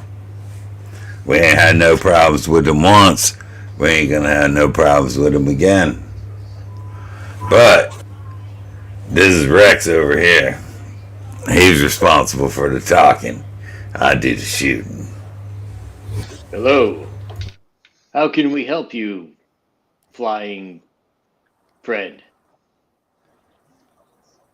"Oh, well, ain't you just the nicest thing in the world? Well, if you must know, I am just flapping around here. I saw a big old bright light over there, over yonder," and he kind of nods back in the direction you think ish of the hospital.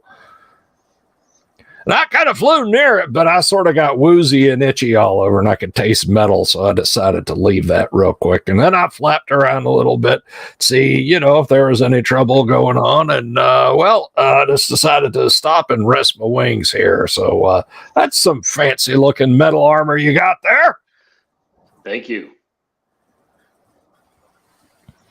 "No, you're quite welcome.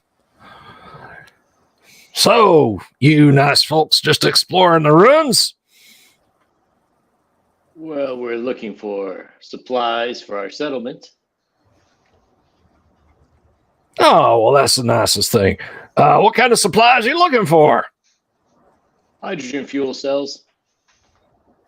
"Let me see here. Do I have any hydrogen fuel cells?" And that, you notice he's got this great sack, like, looped through his neck. So let me see. I do like to trade. Do y'all have any cloth by any chance? I'm famished. I haven't had a bite to eat all day. Well, as a matter of fact, we do have cloth. We have very Very fine cloth for refined people. Ancient cloth. And listen, you got what I want. You can have my clothes. I don't give a damn. All right. Well, let's see what I got here. Let me look. And it upends this rather large sack. All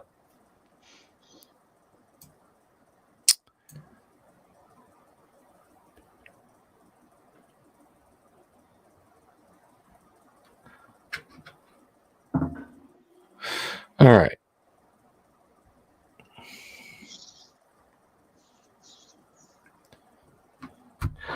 Most of it's just junk. Bogo would be head over heels to get his hands on any of this.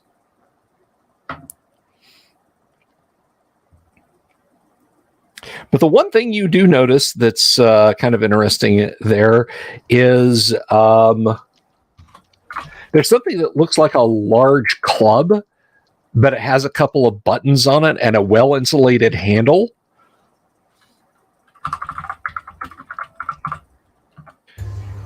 You've not seen one before, but it kind of looks like the handle, the whole kind of looks like the vibro blade, but the upper part looks very heavy, and it has 6 flanges, 6 blunt flanges radiating from the center.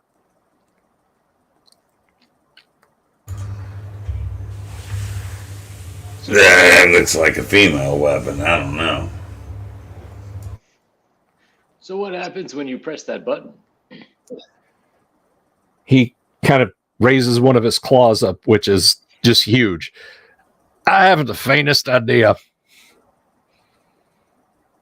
Yeah, it's just junk to me. If you got if y'all got some fabric or something or some cloth, I'll trade it to you.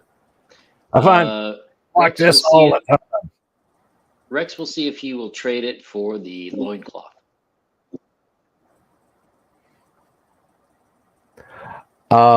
No, he will not. The hell is that? Oh, God, that stinks to high heaven. It's very functional cloth, like you asked. Well, it's very funky cloth is what it is. It's like blue cheese. Oh my God. Well, I don't want that, and I don't think I really want to trade with you no more, partner. All right. Hold on. Picking his items up and putting them back in the bag. Rex will open the trunk and point to 477. You guys are many meters away from the car. You've walked across the tarmac towards some other destination. So, well, we have a vehicle where we have a store of cloth. If you'd like to come, we can discuss and see if you like something there. What's Rex charisma? Oh God.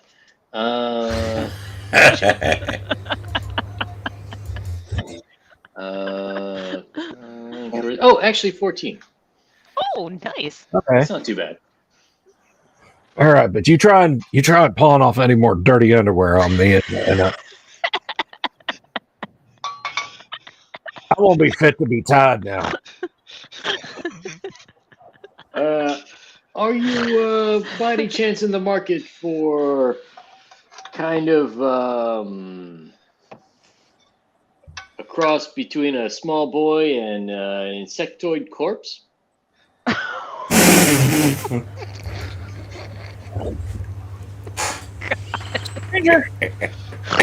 You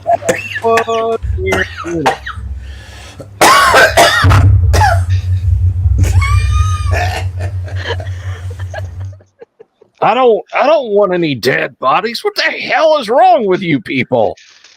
Well, it's people have bug collections. Mount it. It looks nice in your home. You know what? I think I'm just going to take my leave. I wish y'all the best of luck. He snaps his wings and takes off. Good job, Bowser. See you later.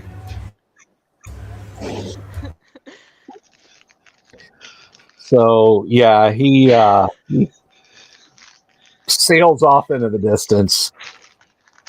So you think you hear over the sound of his pinioning wing something like, "Man, they were just weird." And you're being called this by a psychedelically tie-dyed painted dragon with like a 20-foot or rather a 20-meter wingspan that eats synthetic fabric. So, you know. So 4077 and Do Re Mi, you guys witness this, but you don't hear anything about it. We see this dragon fly off. You see him start walking back, and Rex is having some kind of discussion with it, and it kind of cocks his head and then flies off after an exchange. Okay. I would have kind of wanted to meet him, but that's okay. All right. So let me see something here. It has been a while. It has been a good many days since certain events, and I want to check something out here real quick. What if the hospital stopped glowing? No, the hospital has not stopped glowing.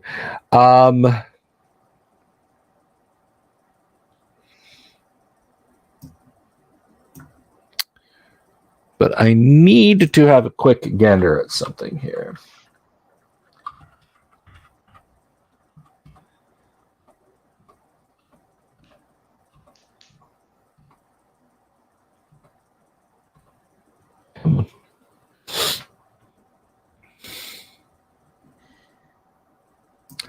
So as you're standing there, Kevin, Do Re Mi,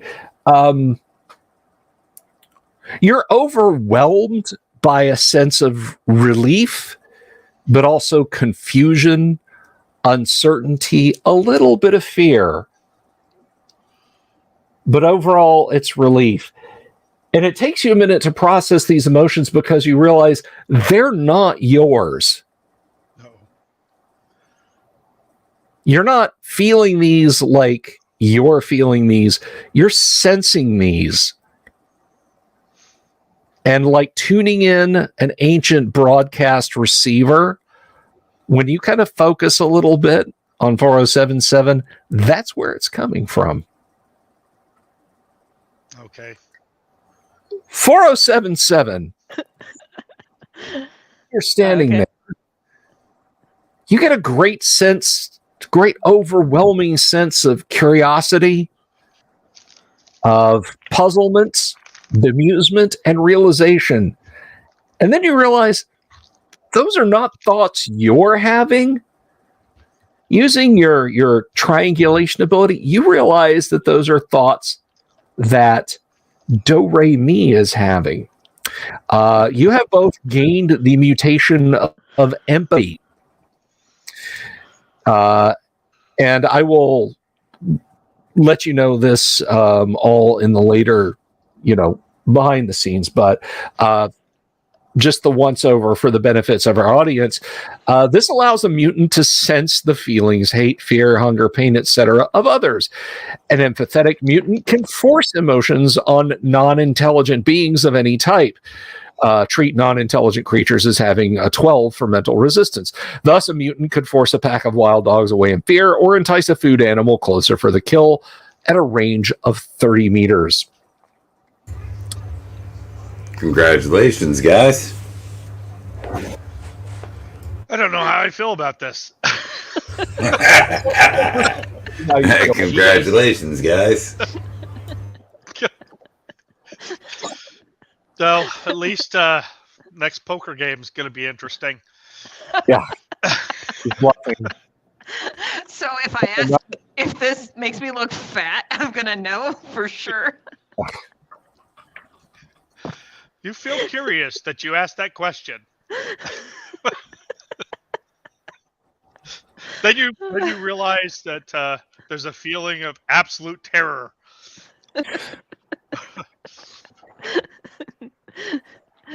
Congratulations, guys. Welcome to mandatory bonus duty. Okay, well, is it? I wait until the other guys come back, and I look at them. Do I have the same problem?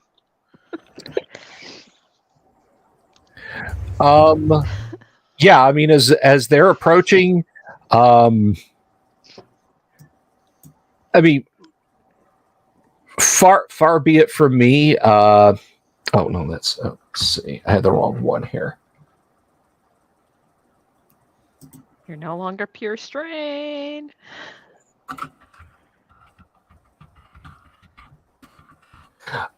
Yeah. As they're approaching, both of you are like, man, Numbers really is pissed off at everything all the time. Pretty much. The man is like a living curse word. Rex is a cipher. It's like literally a sheet of blank paper walking towards you. You can sense his base emotions, like, I'm in charge of everything. And this power armor itches. Does it have a built-in cornstarch dispenser? Cornstarch. You know. Hey, good for work ass. So yeah, you have both gained those mutations. So, Okay. Do you wish to tell your comrades about that? That's entirely up to you. Yeah, I think I will, since I'm an open book. Okay. Hey, strangely, I can kind of tell what people are feeling now. I say, I can kind of too. It's really Well, who is feeling? Well, whatever I'm looking at, apparently. If it's close. Whatever you're looking at. Yeah, it's like right now you're mad or angry or both. Yeah, but everybody knows that. We need to get them some sunglasses.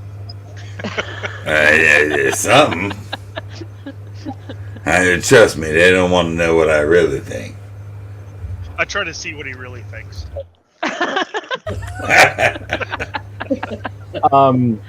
Tell me, what do you really think? He hopes the next barrage of crossbow bolts, energy weapons, slung stones, slugs, grenades, missiles, particle beams, foul language, rotten food, whatever that's directed at him, you step in front of first. Oh, okay. Oh, you want a shield? So I do understand him pretty well then. Okay. Yeah, you have that down. Hey man, I'm just who I said I was. There's no doubting now. Now, this is, by the way, I want to point this out. This is not like mind reading. Like, I can tell he's going to do X, Y, and Z, so I stop him. Like, you know, if a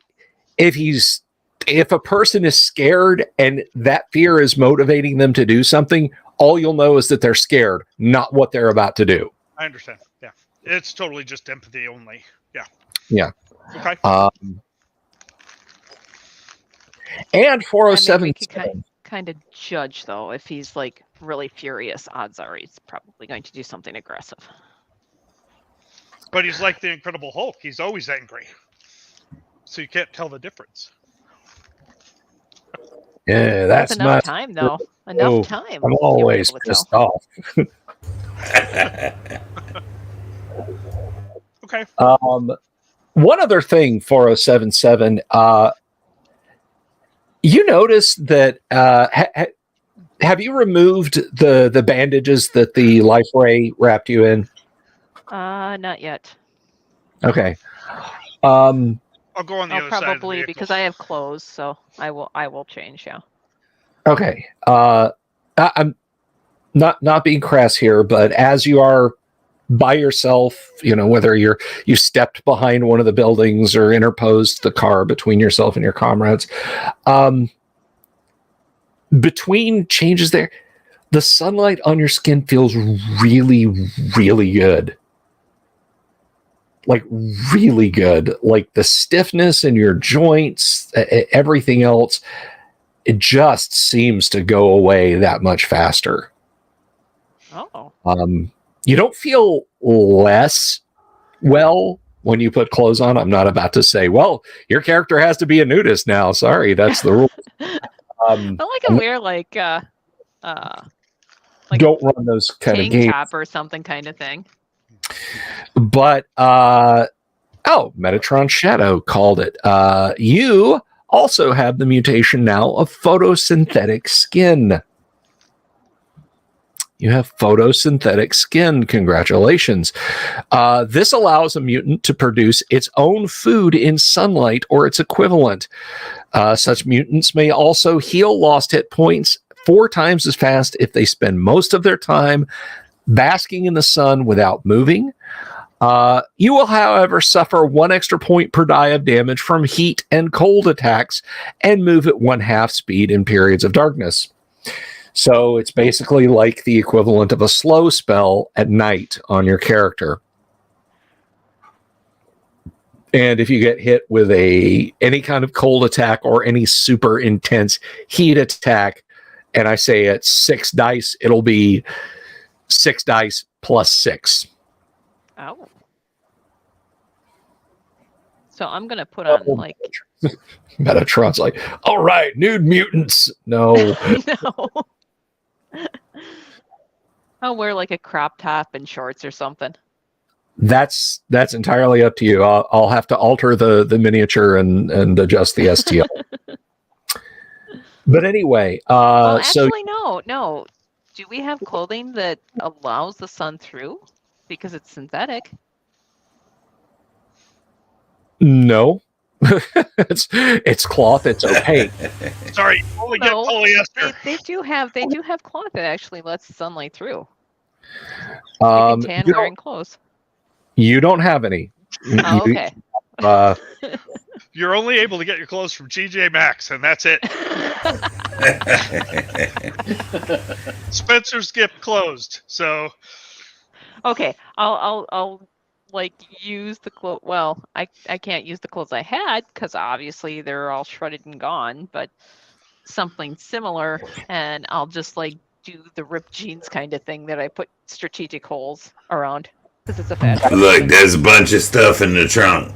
Okay, I know. we ain't got all day. No, I can do Damn. it on the run. So while you're all doing that, what is Rex doing during this sudden revelation of super mutant powers and so on? Rex is working very hard to regulate his emotions. He's disconnected the speaker and he is doing some breathing exercises. Okay. Both of you pick up that Rex is very worried. I was like, look, Worried. Rex, I know you're worried. Don't worry, we're okay. You see why I lamented this guy coming back? Yes, just worried for our safety in this horrible, horrible city of Lanta. Listen, man, the Rex I knew would have take charge of this. You know what I'm saying? Man up. Get up. Stand on your feet. What the hell, man? Fine, I'll take charge. Go in and Come get on. some supplies. What? Yeah, that's it. I'm in charge. Go back to the building. Get all the supplies we need. Alright, by myself? Yes. Alright, cool. No, we gotta How go in about a you group. lead the way? We have to go in a group. He talked to me about sanctuary this, sanctuary that. And I listen and listen and listen and listen and listen. All right, I'm like come on, getting all tired you, of this let's stuff. go. Clearly, It's not something Numbers can handle by himself. All right, everyone, let's go. Sure. I'll stay in the back. No, you'll drive. Of course I'll drive, sissy. You're perfect at that. I'm perfect at a lot of things. I'll get in the back Okay. and immediately ask, "Are we there yet?" Just in case the mood isn't properly set. No, we ain't there These yet. aren't going to fit in the back. Irritation. You get lots of irritation. All right. So Rex, are you staying in your armor but sitting on the trailer, or Rex, grab the We need the rejuve chamber. Yeah. yeah. We need our tube back.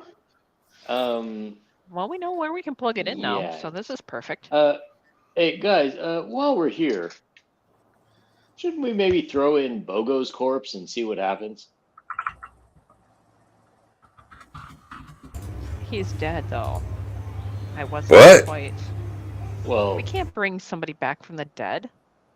isn't that a point of a rejuvenation chamber? I think we've done it a couple times already. What are we trying to do? Yeah, I mean, before anybody can contemplate it, I'm putting Bogo in there. Oh my! Just to see. All right, I don't care. Oh my! I'm stepping back. I'm gonna be behind the car. Start And the pushing the trailer. buttons.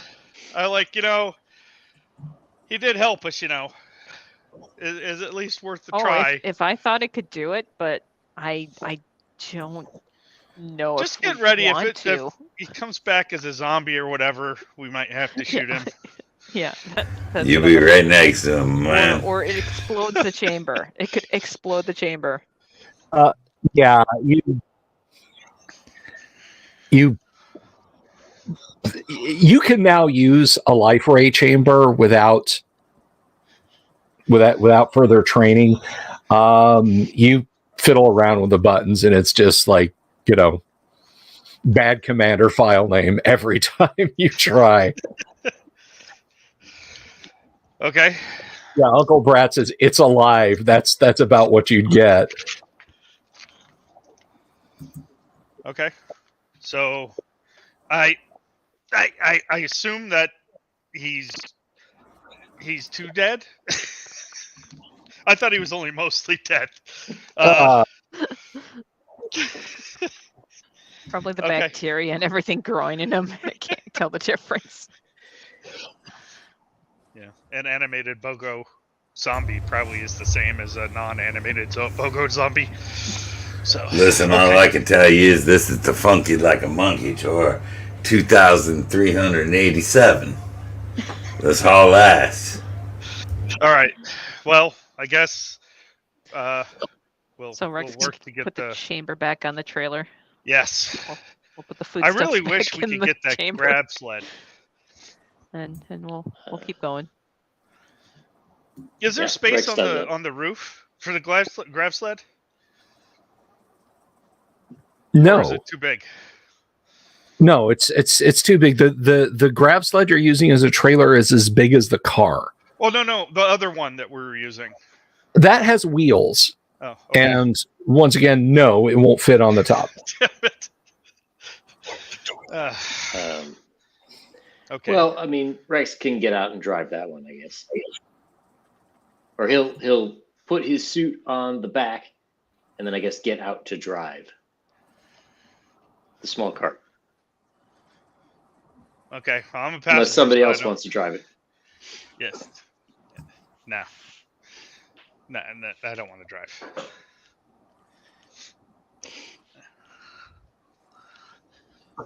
Okay.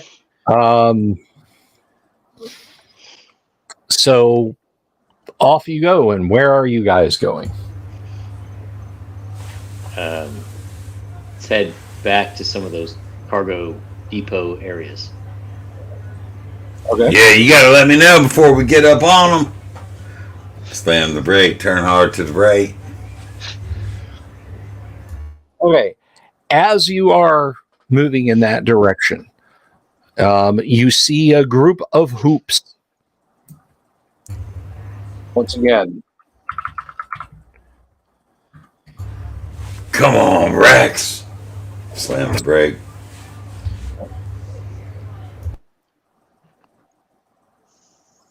All right. Well, I guess we'll stop. Okay. This is a couple kilometers across the vast expanse. They come hopping out from behind one of the smaller domes that's perhaps only 50 meters high and maybe a few hundred meters in diameter. That is kind of along in the direction where you guys were headed, but not exactly precisely. I'm hopping back in the suit before they get here. Okay. You see them from a good distance away. They're like 100 meters away when they come out, and there seems to be about 15 of them. They have none of them seem to have projectors as far as energy weapons or slug throwers. They all seem to have bows and slings and such. I ain't doing a damn thing until Rex gets his armor on. Okay. Rex, that's going to take at least a few rounds to get into your suit there, or at least I think it's a good couple of rounds. What is 4077 doing? What is Doremi doing?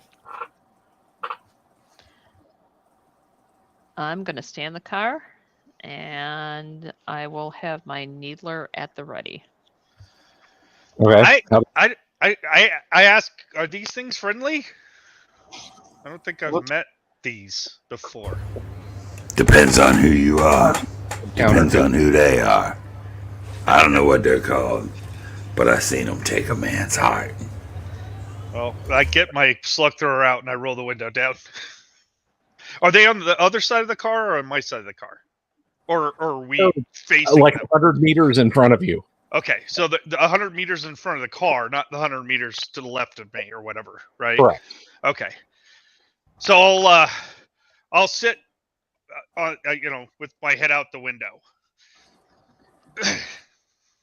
Okay.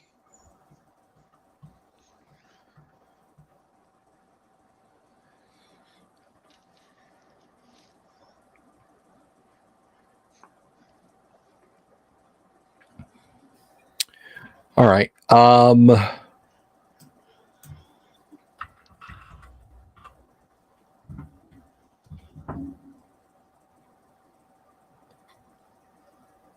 They are watching you very warily. They have stopped bounding, but they do not take any immediate action, although some of them point at Rex getting into his powered armor there, and they seem a little concerned about that. They're talking amongst themselves. Actually, they're not talking amongst themselves. They're just kind of staring at you guys. I'll wave in a friendly manner. I'll go ahead and bring out my laser rifle. Okay. They are going to ground and looking for cover in rucked up slabs of concrete, behind tufts of grass and whatnot.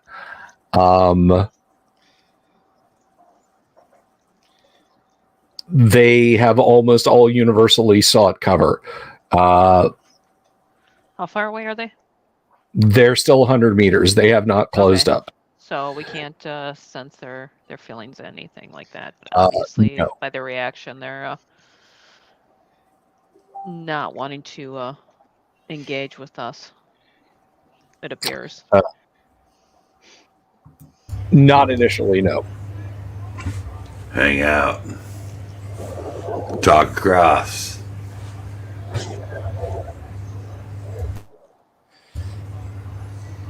Hey!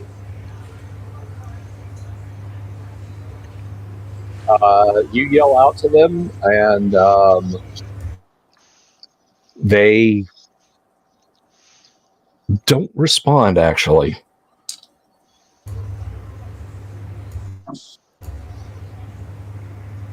Yeah, they're not responding. Thank you, Trace. Yes, Jorge, this is still at the airport out on one of the tarmacs. The spaceport. Didn't mean to interrupt you, Rex. What you got? I just wanted to ask the GM, are they making any sort of aggressive moves? They've gone to ground. A few of them are holding bows, as I said, and they have knocked arrows, but they're not pulling them back and pointing them at you yet. Okay. All right. You're also pretty sure that the bows would be entirely useless against your power armor. But maybe not against your companions and their armor. Hey, I raise up my right hand over the rock that I assume I'm hiding behind. We're friends of the who? No, you guys are in the car. The only person who's not in the car is Rex, and he's getting in his power armor. Oh, I'm still in the car. Yeah. Right. I just described that you guys see the hoops, and you started telling me about grabbing weapons and whatnot. So, sure. I'm staying in the car. okay. But you yell out to them that you're friends of the hoop? Yes, sir. Okay.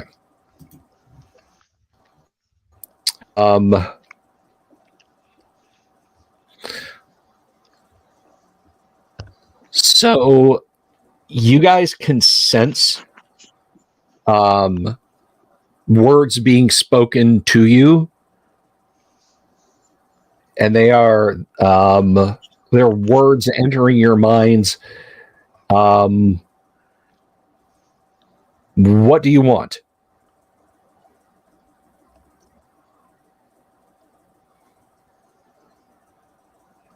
I think I want to be friends.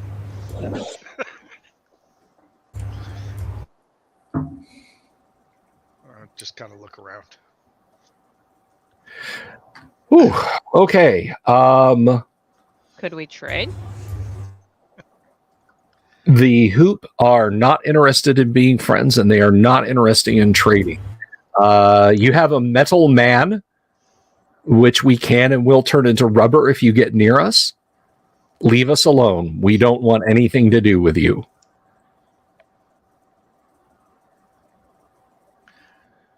Wow. Didn't they come to us first? Well, I'll leave it up to you to decide who came to whom first, but I ain't got nothing with these boys. Yeah. I mean, obviously they're intimidated and they're frightened, so I guess as long as they don't come after us, we'll just kind of tentatively go by them and make sure that they don't attack us as we go through.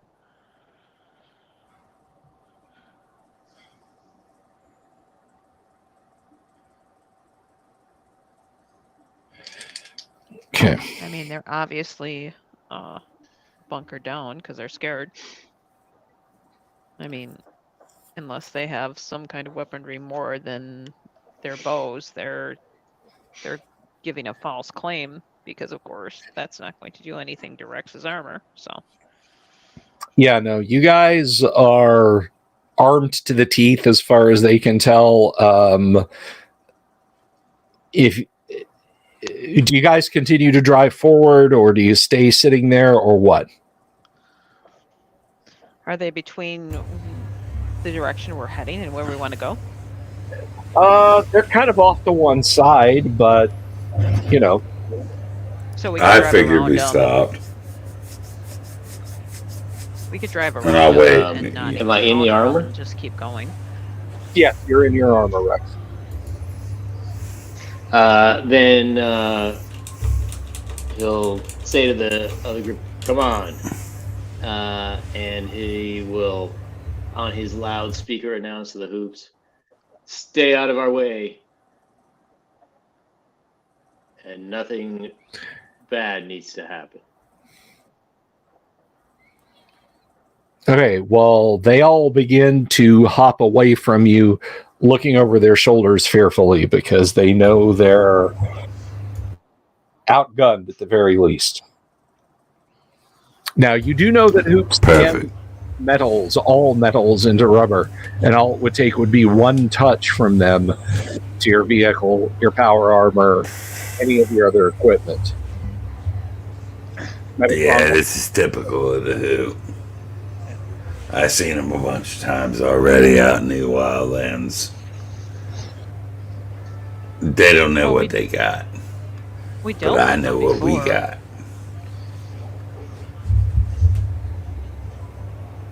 I mean, So we traded with a group before, but obviously, yeah, each but they're is a separate capricious. thing. Yeah, Let's move along. sounds good. It's a shame. I bet Preacher could have made something tasty out of them. I think we still got some tasty stuff. You just gotta figure it out. I mean, I tried to talk to the guy. He wasn't making a whole lot of sense. You know what I mean? I sniff my arm. What is that smell? Is that oregano? What, the pit? No, my arm.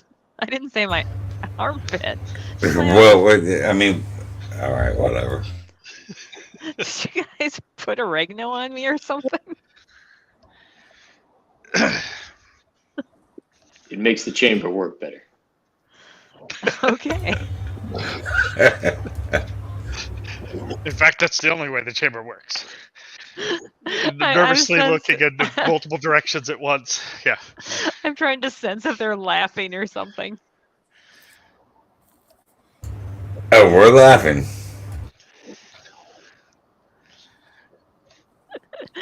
Yeah. All right, where to from here, guys? You have the cargo building in front of you. What do? Let's check the building out. Okay. Hell yeah. All right, so this is, as are many of the other structures here, this is a dome-like structure. You can see that the dome has not entirely collapsed, but there are holes in the top and side of the dome. There are multiple openings around it that would allow you to walk into it if you'd like. Rex will walk in. Okay. I'll be right behind you, my man.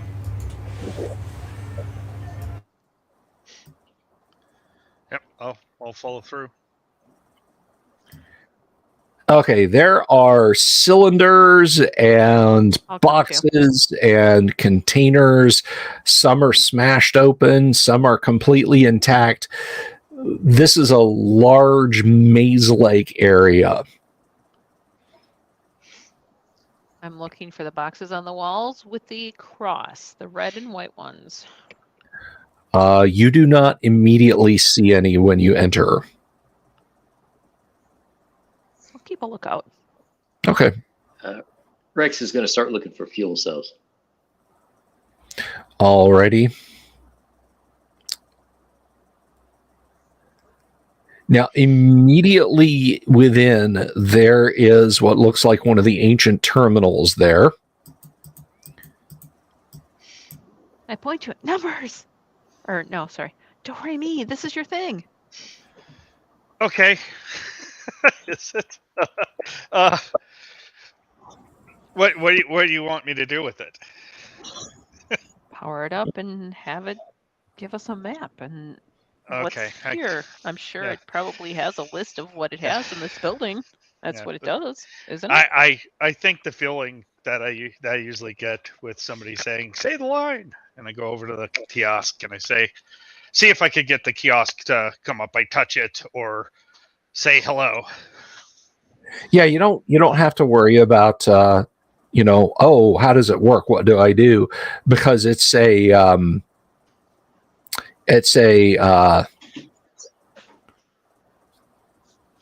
computer terminal. You've used them before. Okay. But it's functional. It looks functional. And we can. Yeah. Okay. All right.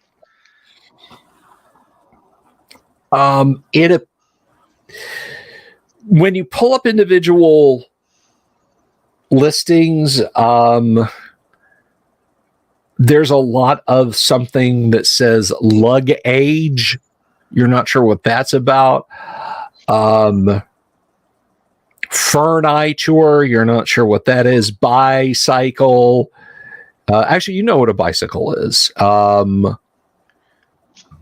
There's just all sorts of goods listed as being in here.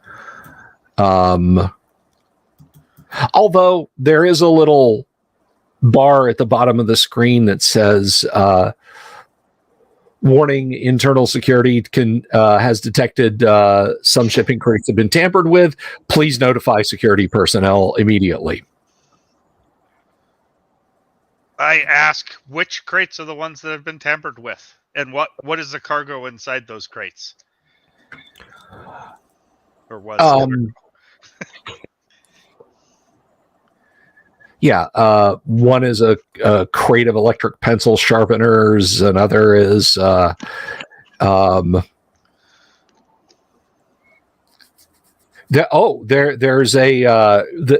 a crate that has been that has not been tampered with. It is marked as contraband, and it is labeled in the inventory system. Pleasure globe confiscated. We should find that. Yeah, I say, hey guys, there's pleasure globe, whatever that is, and apparently we're not the first ones here. Somebody's been tampering with the cargo. Well, it has been. You long think? time. Yeah, that's what it tells me. Kiosk, do you have power packs, specifically ones that use chemical beans for its power? Chemical First bean? aid supplies. Means. First aid supplies. Chemical means. I thought you said chemical beans, and I'm like, no. So, Beans. There's a music We're going fairy tale now. Yeah.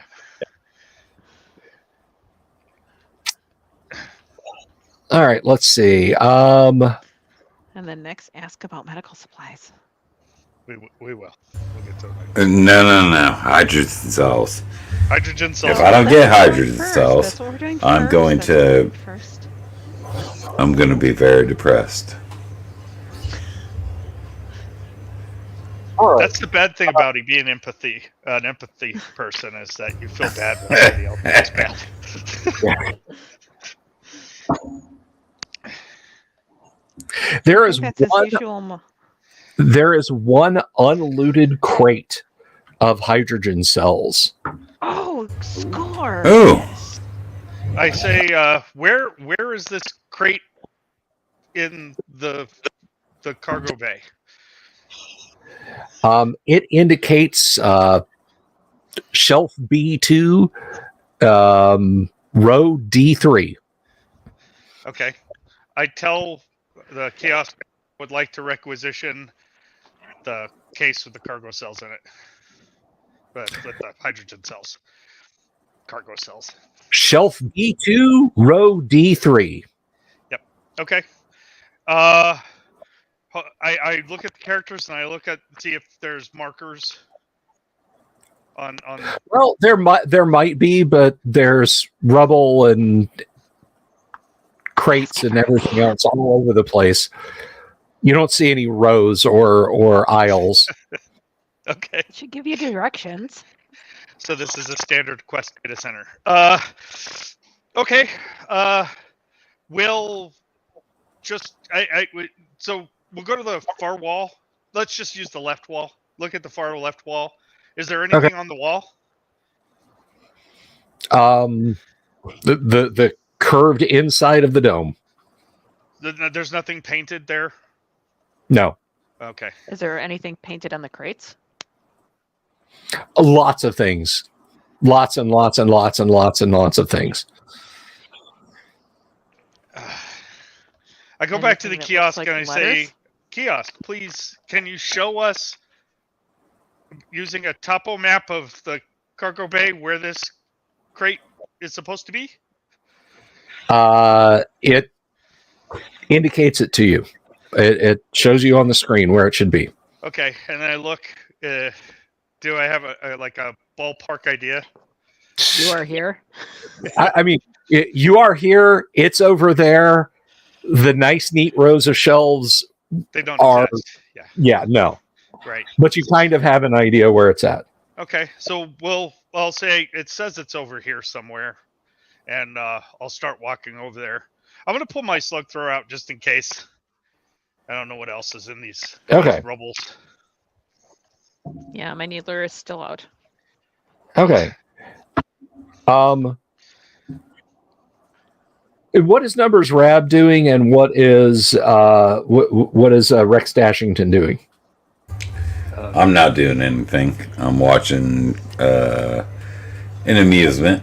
I mean, I'll point in their general direction and make sure I got them covered. Okay. Rex is going to follow them, and he's, looking for anything else that might be useful, especially pleasure globes. Okay.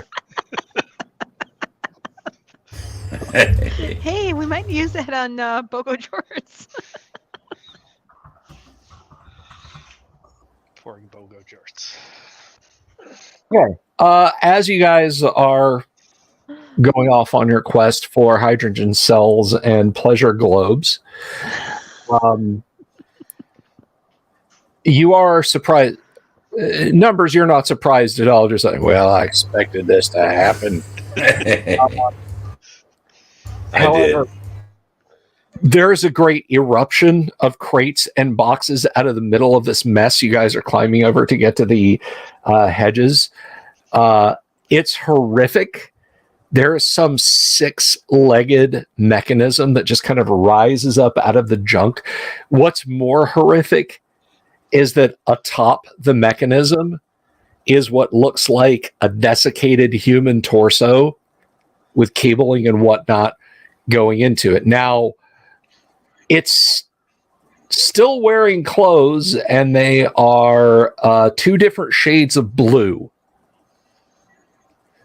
It has, you're not sure if they're goggles or if they're just affixed to its head, these bulbous eyes, and they sweep back and forth and settle on the trio of you, and it points, and a rasping metallic voice says, "Your break is over. You have packages to sort. According to my calculations, you are over break by 9 minutes.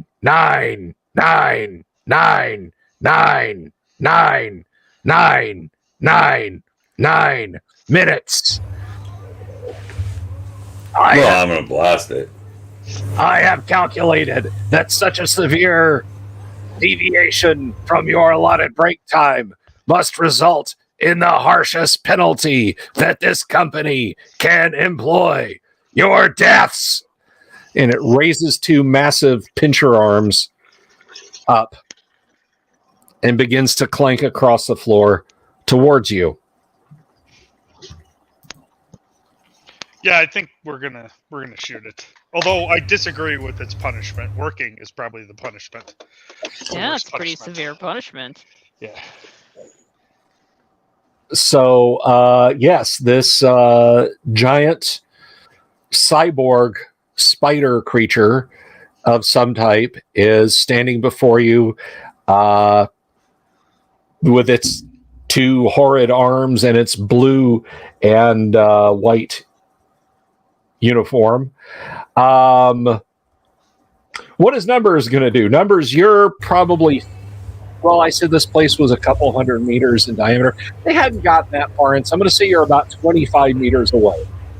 Yeah, that's well within my laser rifle range. So I'm going to take a shot at it. I only have 3 left. After that, nothing else. Vibroblade. Okay. Crossbows too. But...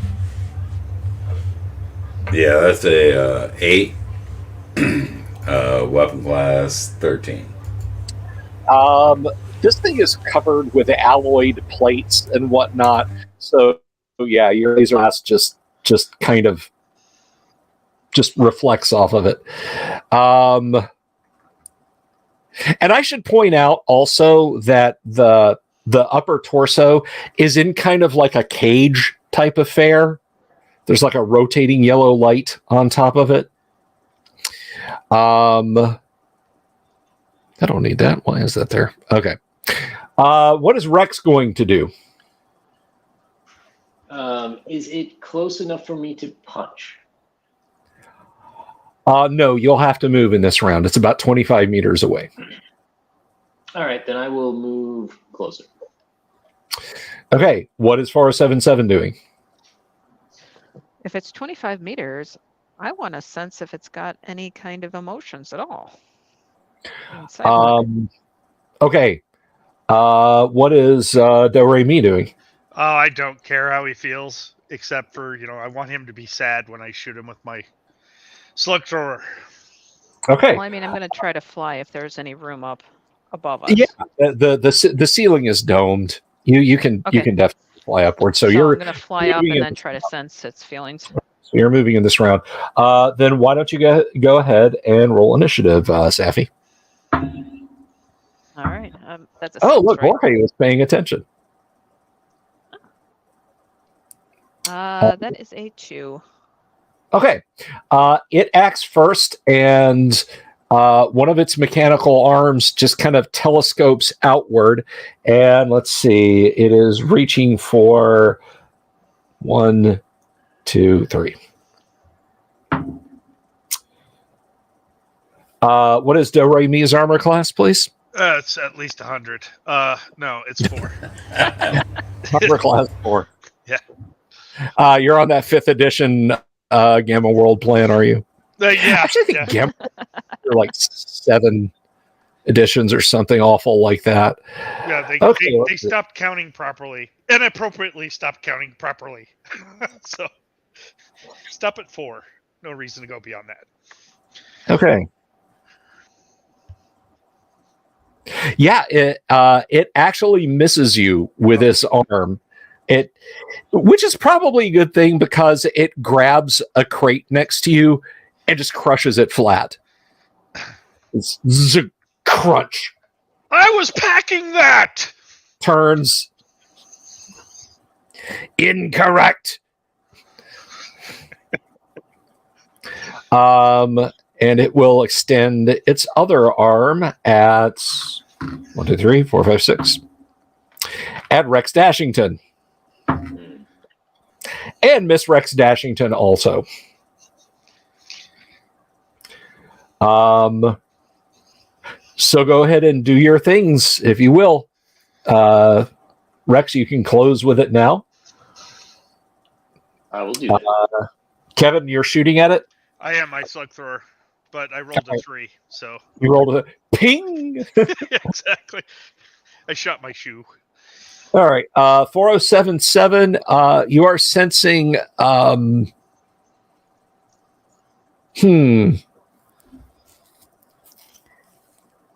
It doesn't really have an emotions. There's definitely an organic component to it, but it doesn't really have any emotions per se.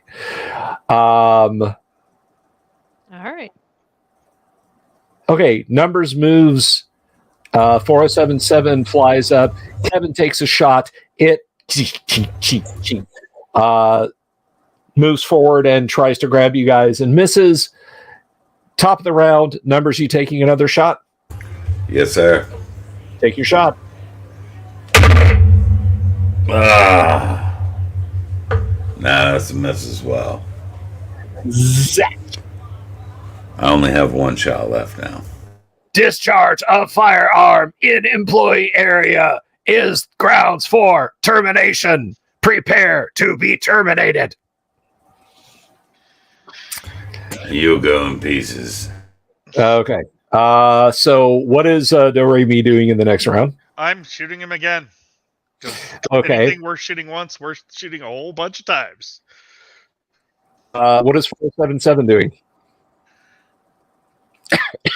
Once she gets to a distance at like the top of the dome that I don't think that arm can reach me at, I will then basically use my needler to do paralysis or knock him out, basically. All right. You're about 50 meters up at the top of the dome. Okay. And Rex, you have approached the thing. Do you wish to try and punch it? Yes, I would. All right. Then roll initiative, please. Come on, Rex. 5. You may try and punch it. All right. Punch it good. Oh, 5. Punch it real good. We're rolling terrible.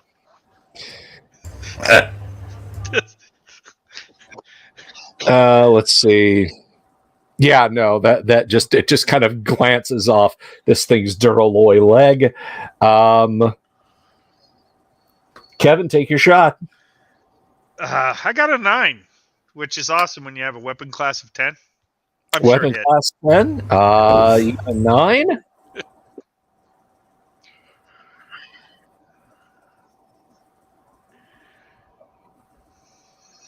Let's see. Turns on class, weapon class.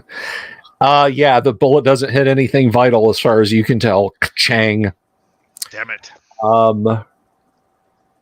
And 4077, take your shot. All right. How many do I roll? Sorry. 1d20. 1d20. Hello, Toppled Pot. You're here just in time to watch the crew fight a Amazon cyborg in a cargo warehouse.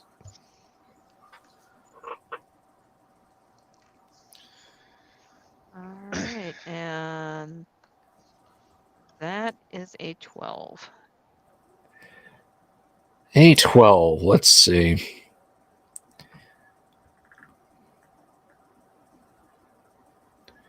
Needler is class 11. Yeah, no, it just clacks off. Flying in the warehouse is forbidden. But it is focusing its attacks on the people it can reach. Everything's forbidden, apparently, here. Let's see. This is not a fun place to work, apparently. Yeah, it smashes some more crates aside. It almost grabs you there, Doremi. Oh, man. I'm not liking this. Rex, your armor class is what? A 2, I think, in your power suit, isn't it?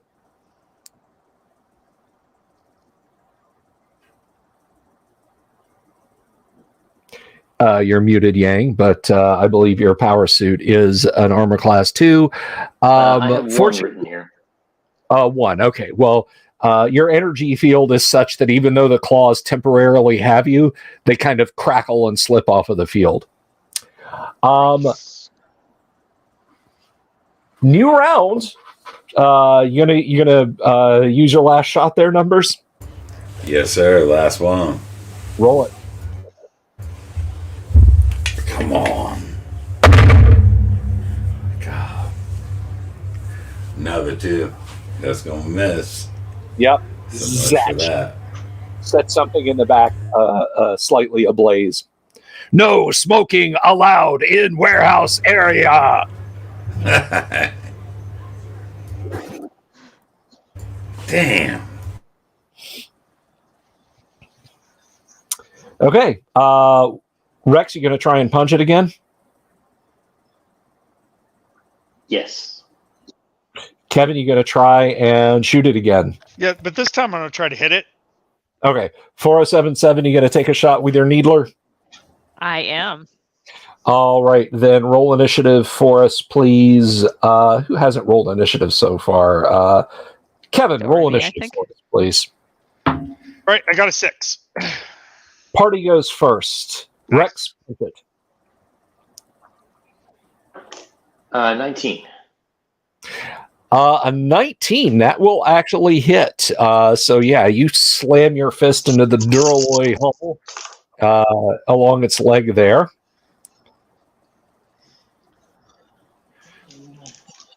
It rotates its torso, looks down at you, and good lord. 36. Yeah, hydraulic fluid sparks everything, and it calls out to you. Striking a supervisor, grounds for termination. I quit. No 2-week notice. Kevin, go ahead and take a shot, please. I really need to transfer to this division from AWS. They treat you better here. I rolled an 11. You rolled an 11. What class is your slug thrower? It is a 10. It is a 10. It's okay. So let's see. Not sufficient. Ping. Go ahead and take your shot there, Safi. 4077. All right. Zach. That is a 16. Ping. Does not connect. However, Rex did the most damage to it, so He gets to be the employee of the month. Instant transfer. Different department. -1. It still doesn't hit you. Why are you not in your wage cage? Clamp. Clamp. Okay. New round. What is Numbers doing now? Drawing a vibroblade. Okay. Pitching that rifle. 4077, you trying to dart him again? Yep. All right. Kevin, Do Re Mi, gonna slug. Take a slug shot. I'm gonna switch I'm gonna put my slug thrower in its holster and I'm gonna draw my vibroblade and try to cut its leg. Okay, and Rex, how about it? Can I try to rip off one of its claws?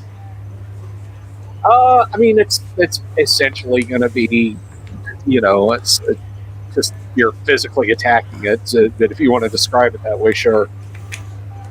All right, sounds good. Okay. So Numbers, you are drawing your weapon and closing in this round. So let's roll initiative. And we're back over to Yang. Roll a d6 for us, buddy. 6. Good lord. Okay. You guys go first. You can try and punch it, and then Kevin, you can swing your sword at it. Good night, Lux. 18. 18. It's armor yeah, that's gonna hit.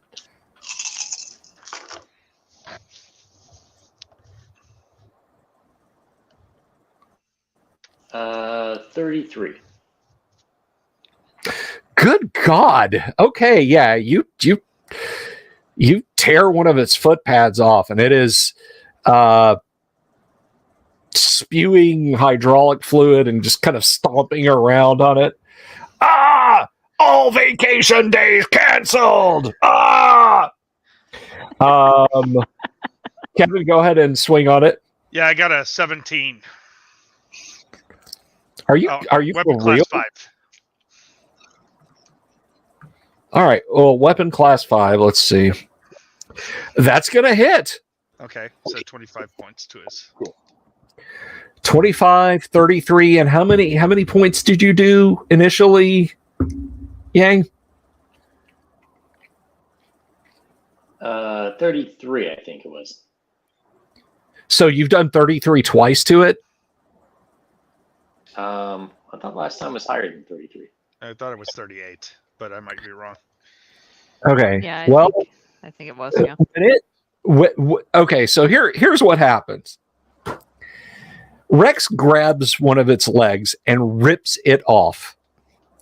It stumbles forward because it is now completely off balance, and you thrust up with your vibro blade, and you must cut through something vital because it staggers and just collapses, caving in the wage cage on top of it.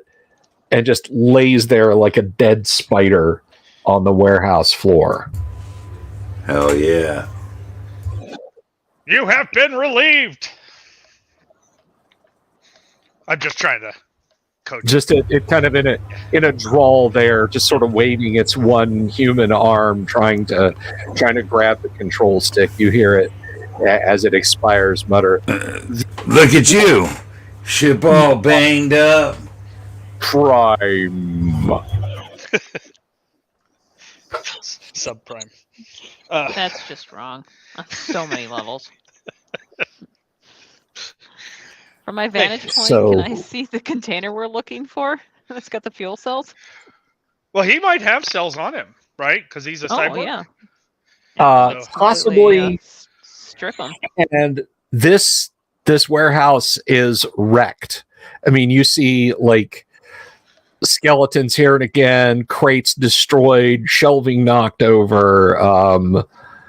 So we will get back to scavenging the warehouse next week. You guys have defeated the cyborg and Spider Dude. And yes, so we'll pick it up again next week. Thank you everyone for being here tonight. Greatly appreciated it and had a lot of fun. Don't forget to check out the Great Underground Online Gaming Convention. Thank you to Yang for being here, for Kevin, Safi, and of course Doomsword. I really appreciate it, guys. It was a lot of fun having you here. Oh, anytime. Great. So we will see you all next time. And thank you to our audience for being here, of course. I'm glad you guys had a lot of fun watching them fight the Amazon bot. I kept describing its uniform as being two different shades of blue, and finally I think it was Jorge who said, so it's an Amazon warehouse? But anyway, I do appreciate it, everyone. Thank you all for being here. And please, if you're not subscribed, do consider clicking the subscribe button and the bell icon for notifications so you can watch more absurdity in post-apocalypse North America. I'm going to go ahead and get on out of here, but I'll see everybody on Monday. Have a wonderful evening, everyone. Players, you guys have a wonderful evening, and we'll catch you all the very next time, okay? Thank you. Thank you. Thanks a lot. Well, good night, guys. Night, peeps. Have you seen my owl bear?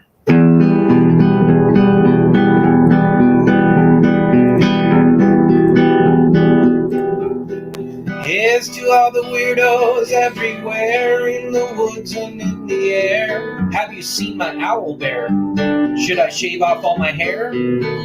Bobs are all around. Some live in tunnels underground. Some are fat, some are rich, some are sleeping in a ditch.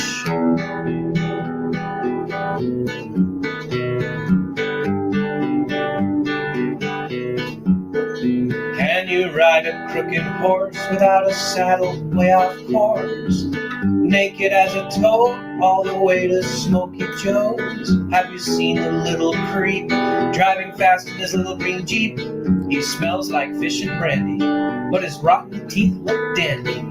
Take me to the show, I don't care if fast or slow. From action flicks to dancing dicks, just take me to the show.